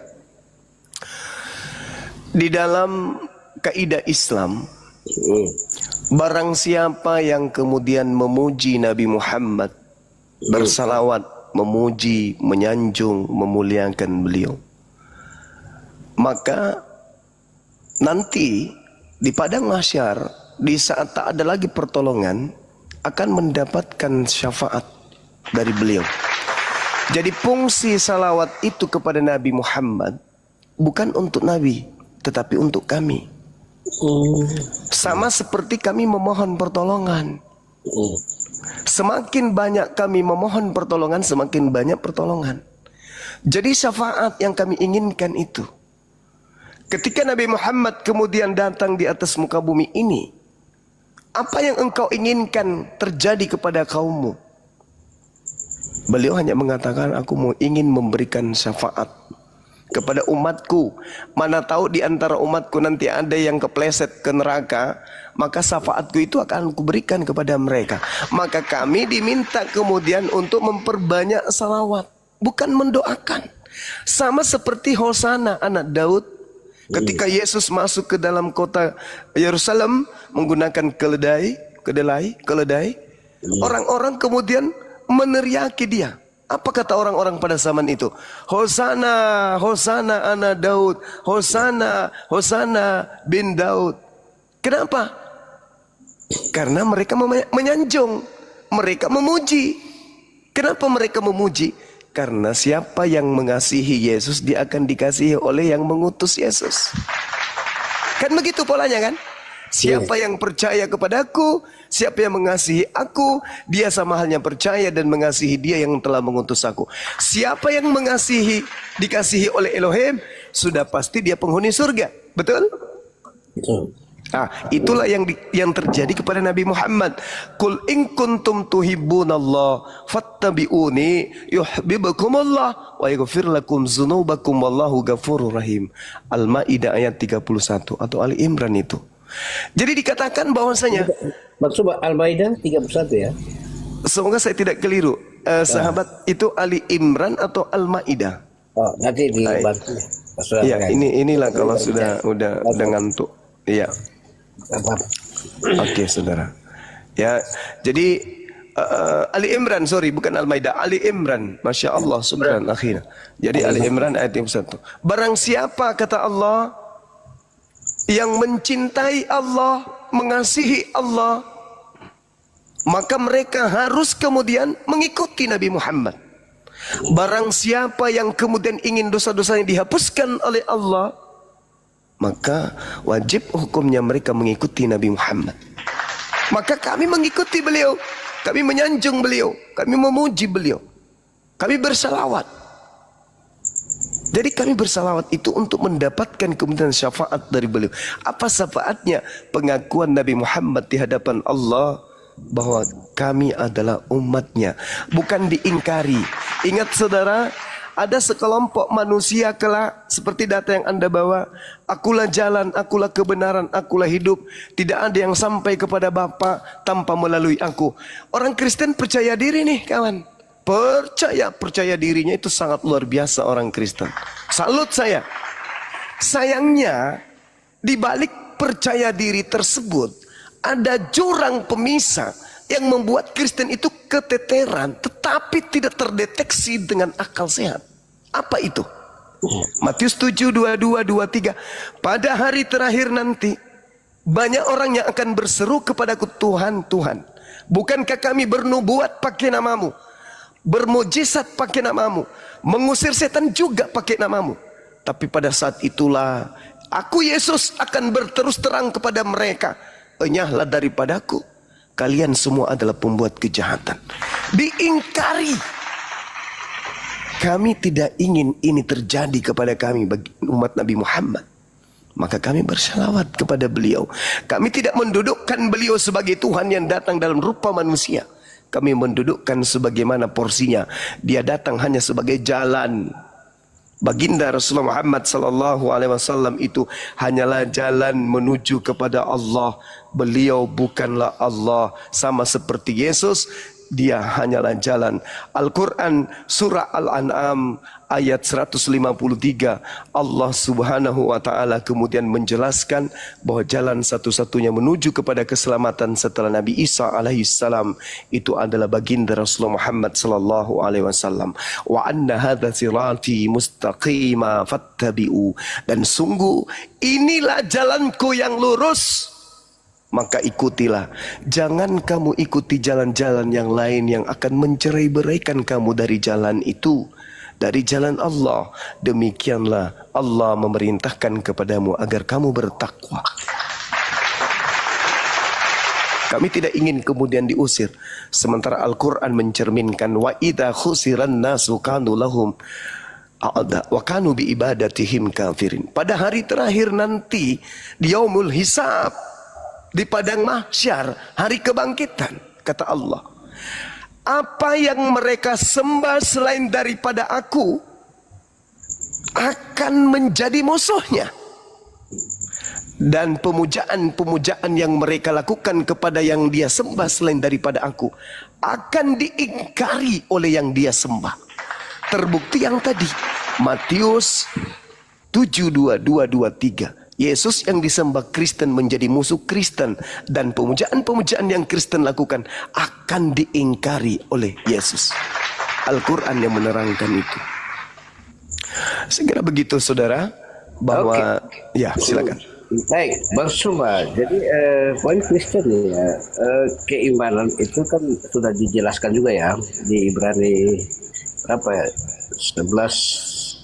11 atau 3 ayat 11, saya lupa dulu ya.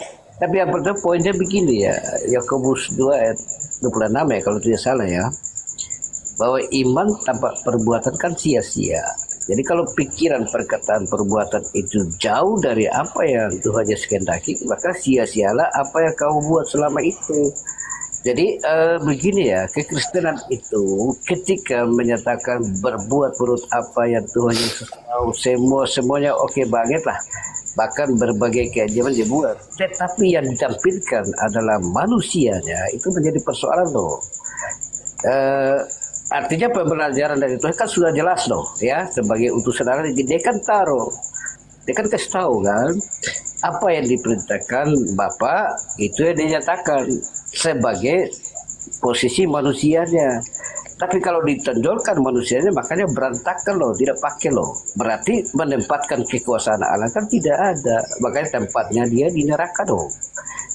Izin ya Bang Suma begini. Jadi ada satu sisi Tuhan Yesus yang notabene ya kekristenan yang mengakui menempatkan sebagai Allah itu sendiri kan.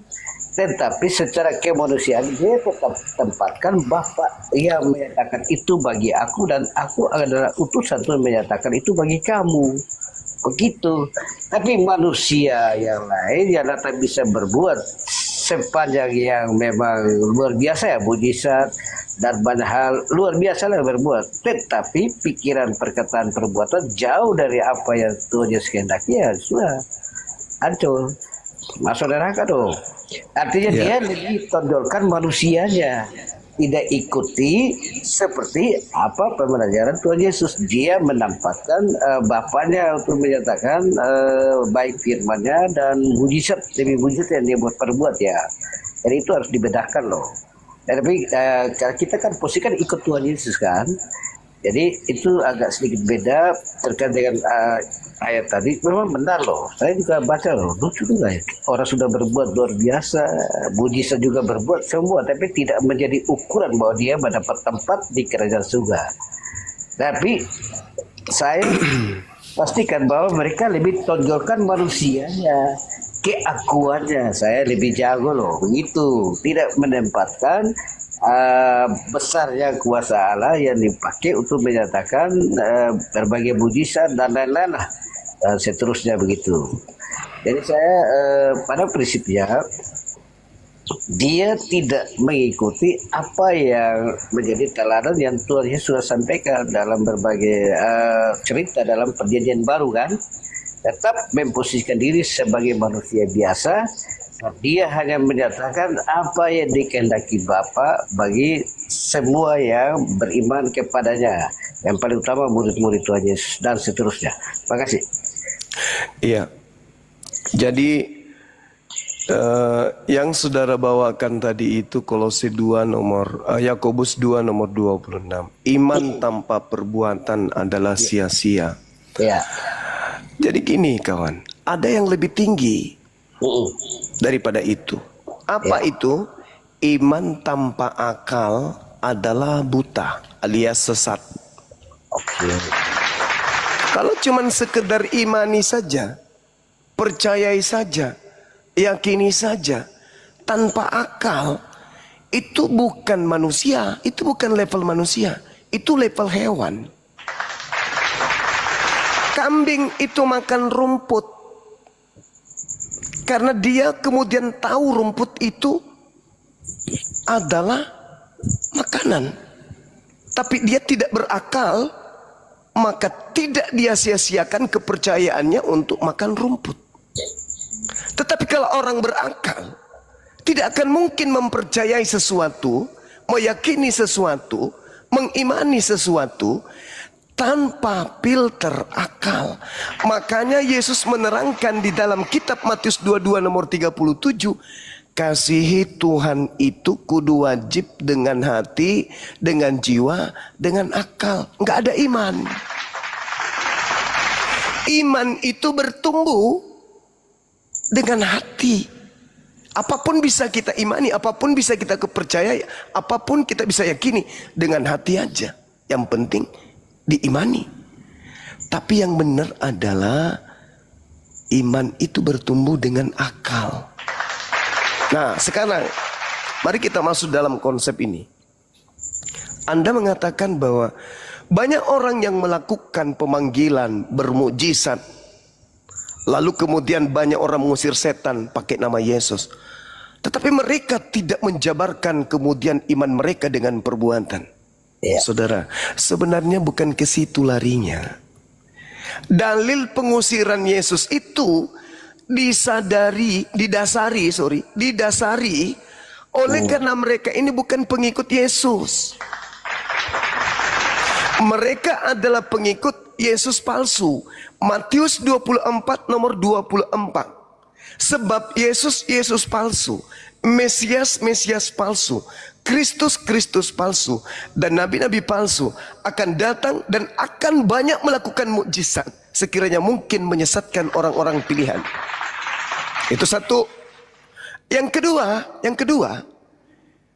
yang ada yang diterangkan kemudian bermukjizat, bernubuat, itu adalah buah dari pengajaran nabi palsu. Di data Matius 7 nomor 22, 23 itu diawali dari data nomor 15-nya.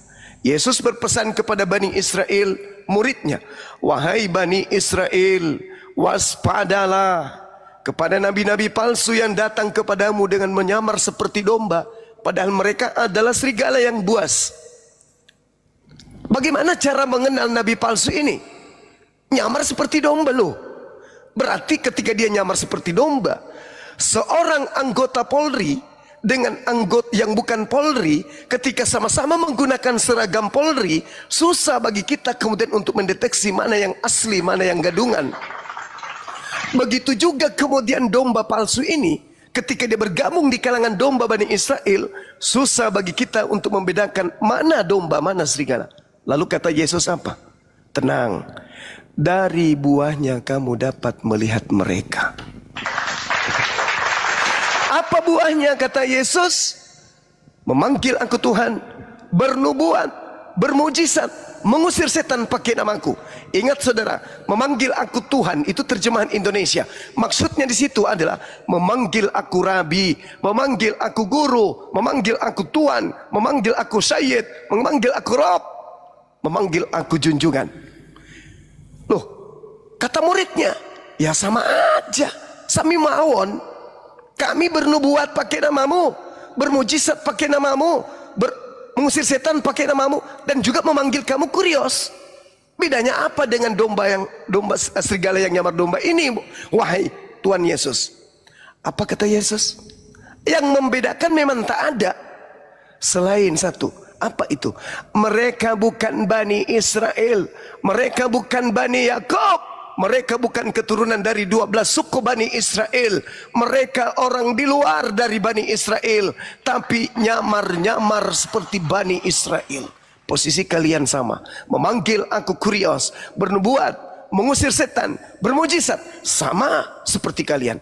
Tapi pembedanya adalah periksa, deteksi, kemudian darah mereka, DNA-nya tidak berasal dari Bani Yakub. Itulah mereka serigala buas, sebab aku diutus hanya kepada Bani Israel. Matius 15 nomor 24, aku diutus hanya kepada domba yang hilang, yang sesat dari Bani Israel. Ketika ada orang Kanaan non Israel datang kepada Yesus di Matius 15 itu, wanita ini butuh pertolongan, anaknya sedikit lagi mati, datang bersungut-sungut, wahai Yesus, tolong bantu aku, anakku pingin mati, anakku sudah ingin meninggal, tolong, hanya kamu yang bisa kemudian membantu anakku supaya sembuh. Apa kata Yesus? Usir wanita itu. Dari tadi dia teriak mengikuti kita. Apa kata wanita itu? Tuhan, bantu anakku. Yesus mengatakan, tidak pantas, tidak patut kemudian roti yang disediakan untuk anak diberikan kepada anjing. Apa kata wanita tersebut? Betul. Memang betul. Sah. Tetapi bukankah kemudian anjing yang kamu maksud itu makan sampah yang jatuh dari meja tuannya? Apa kata Yesus? Besar imanmu ibu, jadilah seperti apa yang engkau inginkan. Apa iman ibu itu? Yesus hanya untuk domba yang hilang dari umat Israel. Yesus diutus hanya untuk Bani Yakub. Yesus hanya nabi dan rasul untuk Bani Yakub. Dan anjing tidak pantas kemudian duduk semeja dengan tuannya. Anjing hanya bisa makan sampah yang jatuh dari meja tuannya. Itulah iman ibu itu. Sampai Yesus berkata apa? Imanmu besar ibu. Apa itu? Yesus mengiyakan wanita ini adalah anjing. Wanita ini pemakan sampah. Maka Yesus mengatakan, jadilah seperti apa yang engkau inginkan. Maka wanita tersebut anaknya sembuh. Apakah dia berubah menjadi domba? Tidak. Apakah DNA-nya berubah menjadi Bani Yakub? Tidak. Tetap aja dia adalah guguk. Jadi sedikit lagi kawan saya simpulkan. Orang-orang yang memanggil Yesus, bernubuat, mengusir setan, bermujizat, periksa DNA-nya. Apakah dia keturunan Yakub atau bukan? Kalau bukan berarti dia adalah buah dari nabi palsu tersebut. Silakan. Oke, Izin sebentar Bang Juma. Izin sebentar saya bertanya ke Pak Lesti. sebentar, sabar. Saya tanggapi dulu ya, baru abang ya. Nanti baru cuma tanggapi ya. Biar tertib lah, diskusi kita adem loh, nikmati. Enak loh menambah kasana berpikir tentang keimanan. Pak Lesti, ada yang mau saya tanyakan karena berkaitan yang sudah dijabarkan tadi Pak Lesti. Boleh sedikit Pak Lesti? Sebentar, sabar. Saya tanggapi dulu. Begini ya. Tuhan itu kan maha mengetahui kok. Ya, dia selain sebagai manusia sepenuhnya, dia adalah alat suci. Dia tahu iman dari perempuan Kanaan seperti apa. Maka diperlihatkan kepada, mungkin di antara itu ada orang-orang Farisi atau orang-orang mungkin imam Yahudi atau ahli Taurat ya, dipertunjukkan kepadanya. Jadi Tuhan Yesus sudah pastikan iman orang ini, perempuan Kanaan ini seperti apa, maka diuji. Menjadi gambaran bagi kita. Kita tentu keimanan kita kan beda masing-masing loh. Ada yang ya suam kuku, ada yang percaya mati pun. Tapi luar biasa Tuhan Yesus menunjukkan dengan apa yang tadi Bang Suma ceritain ya, itu anaknya yang lagi sakit diuji sampai habis, dikatain anjing, dibuang, kamu pulang dan diselamatkan karena imanmu, anakmu juga selamat. Itu luar biasa. Oke, silakan Abangku ya, jangan panjang-panjang ya, sebentar supaya Bang Suma. Oke, baik.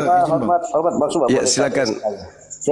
Bang Bejo, silakan, mungkin ada yang disampaikan. Izin sedikit, saya ingin bertanya gini, berkait yang sudah dibahas dari tadi ini kan, Bang Juma sudah menjabarkan bagaimana perbedaan antara Sang Halik, Sang Maha Pencipta yang memberikan pengajaran kepada manusia melalui para nabi-nabi yang dibedakan sebagai manusia pilihan, ya, yang berkualitas, diberikan kepadanya perbedaan dengan adanya keajaiban, mukjizat, supaya mereka percaya pada yang diberikan.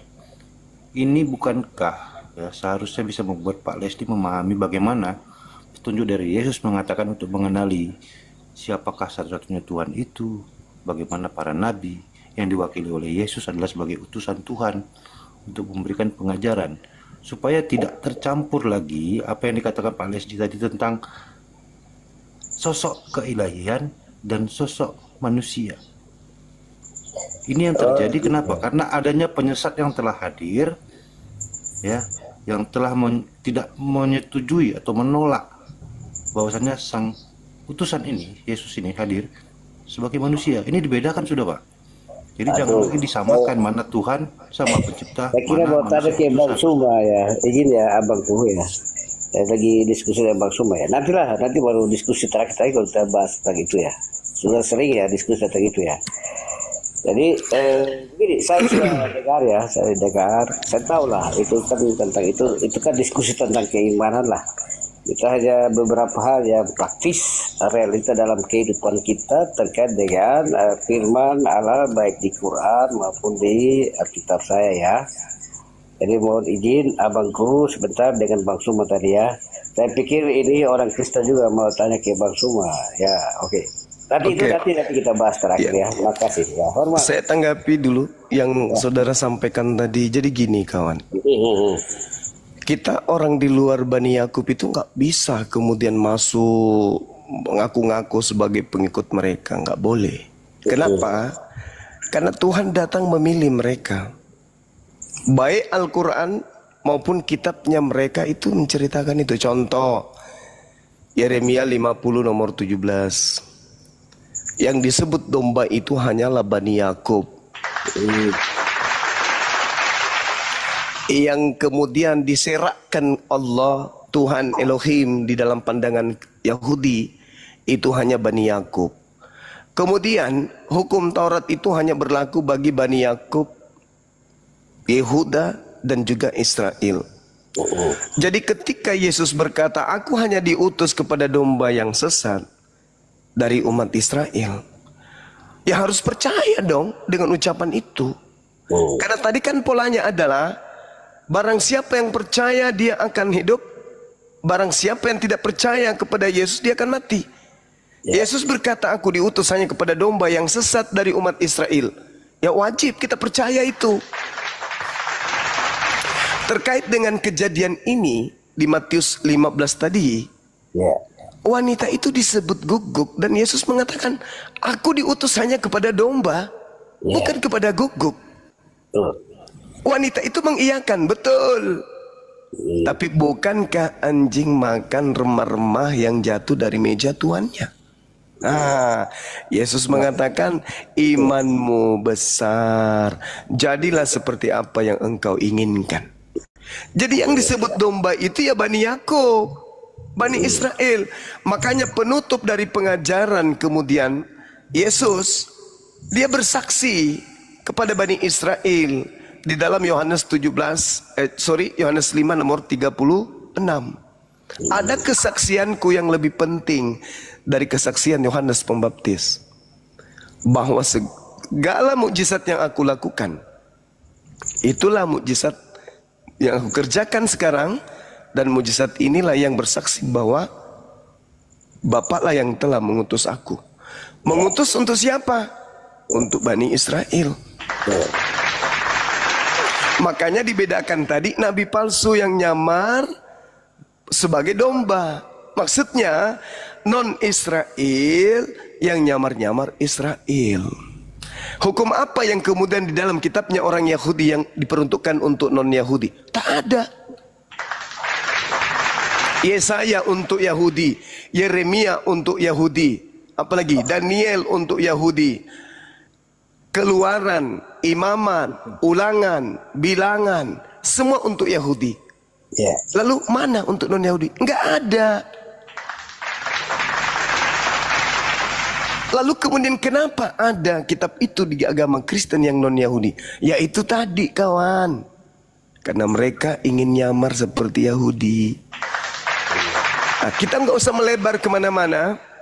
Kalau saudara bisa membuktikan bahwa ada firman Tuhan di dalam kitabnya orang Yahudi, baik itu nabi-nabi besar mereka maupun nabi-nabi kecil mereka yang diperintahkan untuk menyampaikan kabar itu kepada non-Yahudi, maka berarti Kristen punya legalitas, punya validasi untuk menggunakan kitabnya Yahudi. Tapi kalau tidak ada, maka sejarah yang tertulis pada abad ketiga sebelum Masehi, Kekaisaran Ptolemy II yang meminta kepada rabi-rabi Yahudi agar menerjemahkan kitab Torah ke dalam bahasa Septuaginta, karena orang-orang Yahudi di luar daripada Yerusalem pada saat itu sudah tidak lagi bisa menggunakan bahasa Ibrani, bahasa kitab suci mereka. Maka Ptolemy sebagai kaisar pada saat itu, di bawah kekuasaannya ada kemudian keturunan Yakub yang sudah tidak bisa membaca kitab Ibrani, maka diminta kepada 72 rabi untuk menerjemahkan kitab Torah ke dalam bentuk Septuaginta, diserahkan kepada orang-orang Yahudi yang ada di tengah-tengah non-Israel pada masa itu. Itulah awalnya, sehingga diterjemahkan lagi, direvisi lagi, diterjemahkan lagi, sampai kepada abad keempat disebutlah kitab Septuaginta ini dengan sebutan Perjanjian Lama, untuk kemudian disandingkan dengan 4 buku kanonik, 13 buku Paulus, dan 1 buku yang tidak diketahui siapa penulisnya, yaitu buku Ibrani, Kisah Para Rasul dari Paulus, dan 1 Petrus 1, 2 Petrus, 1 Petrus dan 2 Petrus. Kemudian dijadikan satu bundal, lahirlah Katolik sebagai agama resmi kerajaan dengan kitab yang disebut Biblika atau Biblos. Jadi tidak ada validasi sama sekali, tidak ada nabi yang diutus untuk orang Roma. Ingat saudara, Kristen tertua adalah Katolik, dan tidak ada kemudian nabi diutus untuk orang di Roma Katolik, dan tidak ada kitabnya orang Yahudi yang kalian sebutkan Perjanjian Lama itu untuk non-Yahudi. Di dalam Mazmur 147 nomor 19 nomor 20 jelas di sana dikatakan apa?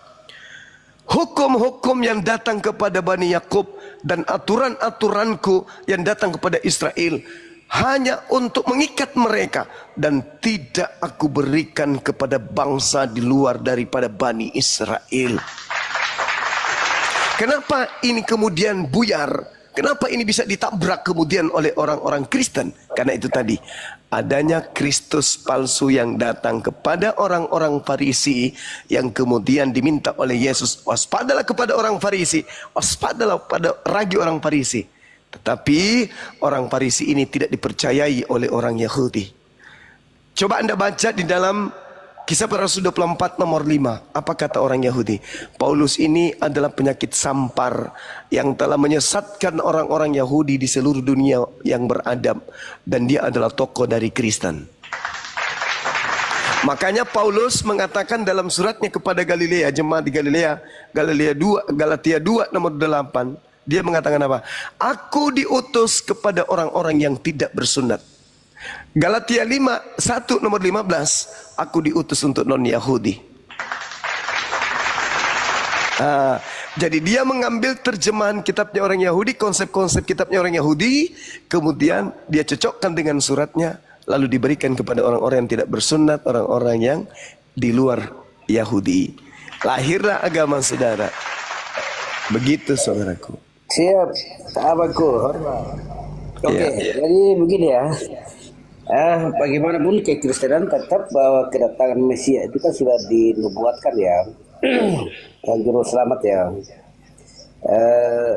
Dalilnya saya sebut apa ya? Yesaya 7:14, kemudian apa ya? Apalagi di berapa? Yesaya 53. Ya, 7:14. Apalagi nih? Saya juga bukan teolog ya, Bang Suba, izin ya, hormat ya. Iya. Kemudian Yesaya 53. Yesaya 53. Kemudian di Mazmur ya, Mazmur 22. 22:16 ya, sampai berapa tadi? Ada Kejadian 3:15. Oke, terus terakhir di Mika 5 ayat 1-2 ya, bahkan kelahiran ya. Jadi bagi bangsa Israel ketika itu yang dibutuhkan Mesias, sang juru selamat itu adalah orang yang datang sebagai raja dan sebagai panglima perang untuk lawan penjajah bangsa Romawi itu. Ternyata Mesias yang datang ini bukan itu ya seperti mereka inginkan. Datang adalah Tuhan Yesus yang membawa hukum kasih. Maka mereka tidak akui ya. Tidak akui. Bahkan ya terus terang ya apa tuh namanya orang datang dan berbuat berbagai mujizat sementara berhadapan dengan ahli-ahli Taurat, imam, orang-orang Farisi, tentu ya posisi ketika itu kan mereka tempatnya khusus banget loh. Namanya cemburu kan, orang kok istimewa banget loh. Gitu. Tuhan Yesus siap. Makanya sampai puncaknya dicari alasan untuk membawa dia untuk disalibkan ya. Ya, dipakai Yudas Iskariot, bayar 30 keping perak dan seterusnya sampai penyalipan, sampai mati di kasar, dikuburkan dan 3 hari kemudian bangkit lah. Ya, lompat-lompat ya, tidak ini. Jadi izin ya, jadi memang kekristenan ini orang masih bertanya-tanya loh. Kenapa begini ya. Bahkan dalam kursus keimanan juga orang bertanya terus ya. Tapi apa yang dibuatkan dari sisi Israel saja kan tidak akui loh.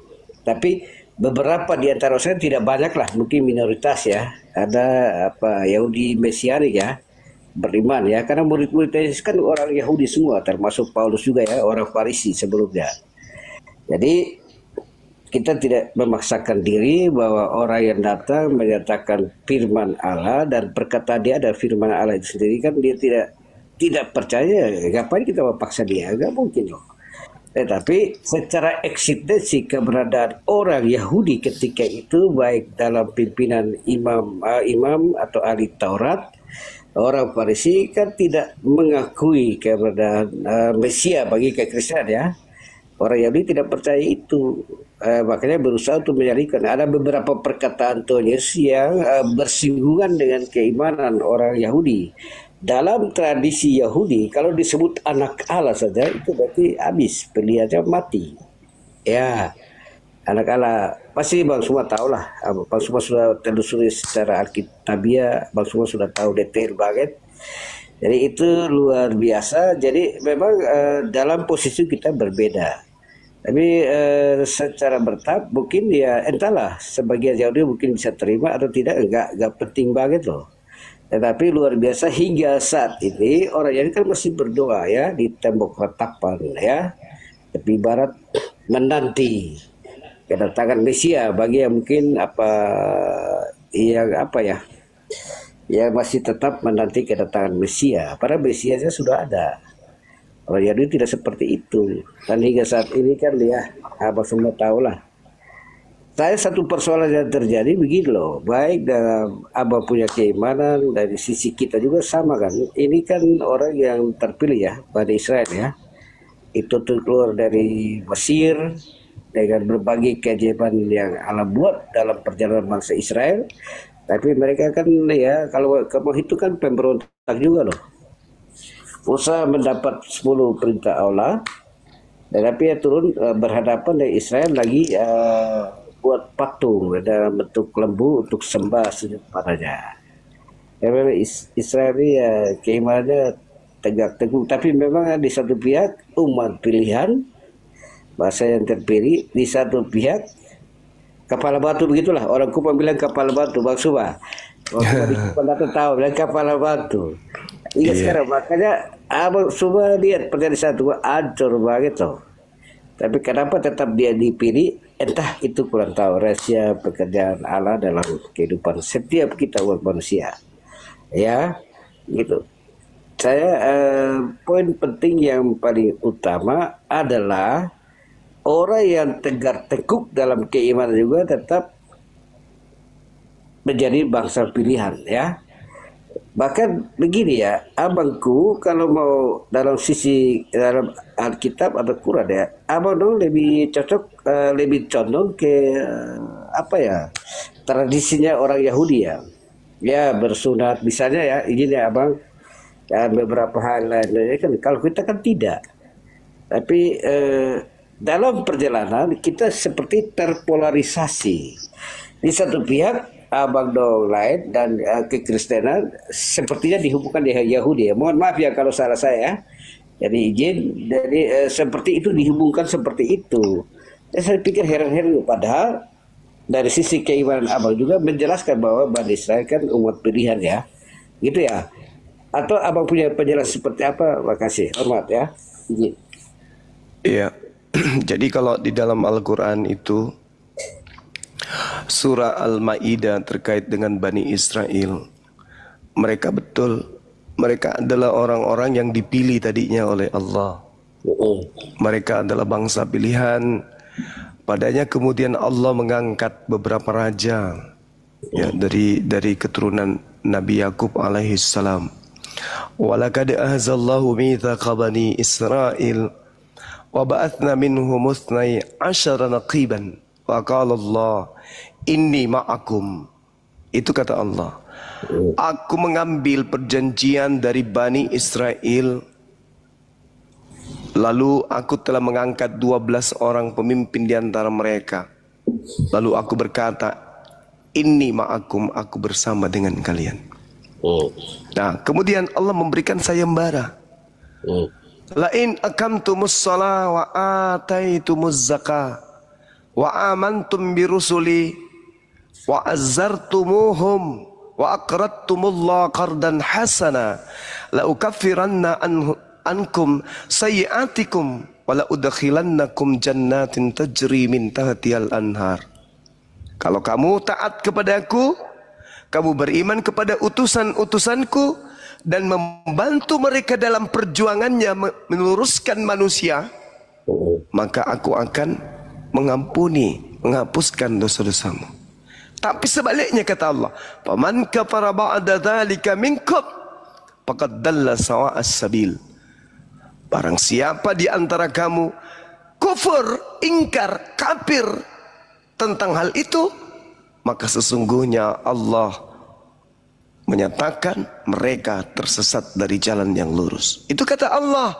Nah, sekarang ketika Nabi Isa datang dalam ajaran Islam, Nabi Isa datang kepada mereka. Mereka menolak Nabi Isa. Ya. Mereka tegar tengkuk. Ya, keras kepala, batu kepala yang saudara bilang tadi itu. Ya. Nah, sehingga kemudian ketika orang-orang ini ingkar kepada para nabi, termasuk kepada Nabi Isa alaihissalam, Allah mengutus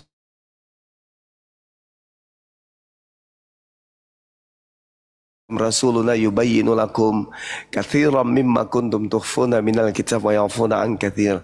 Qad ja'akum minallah nurun wa kitabun mubin.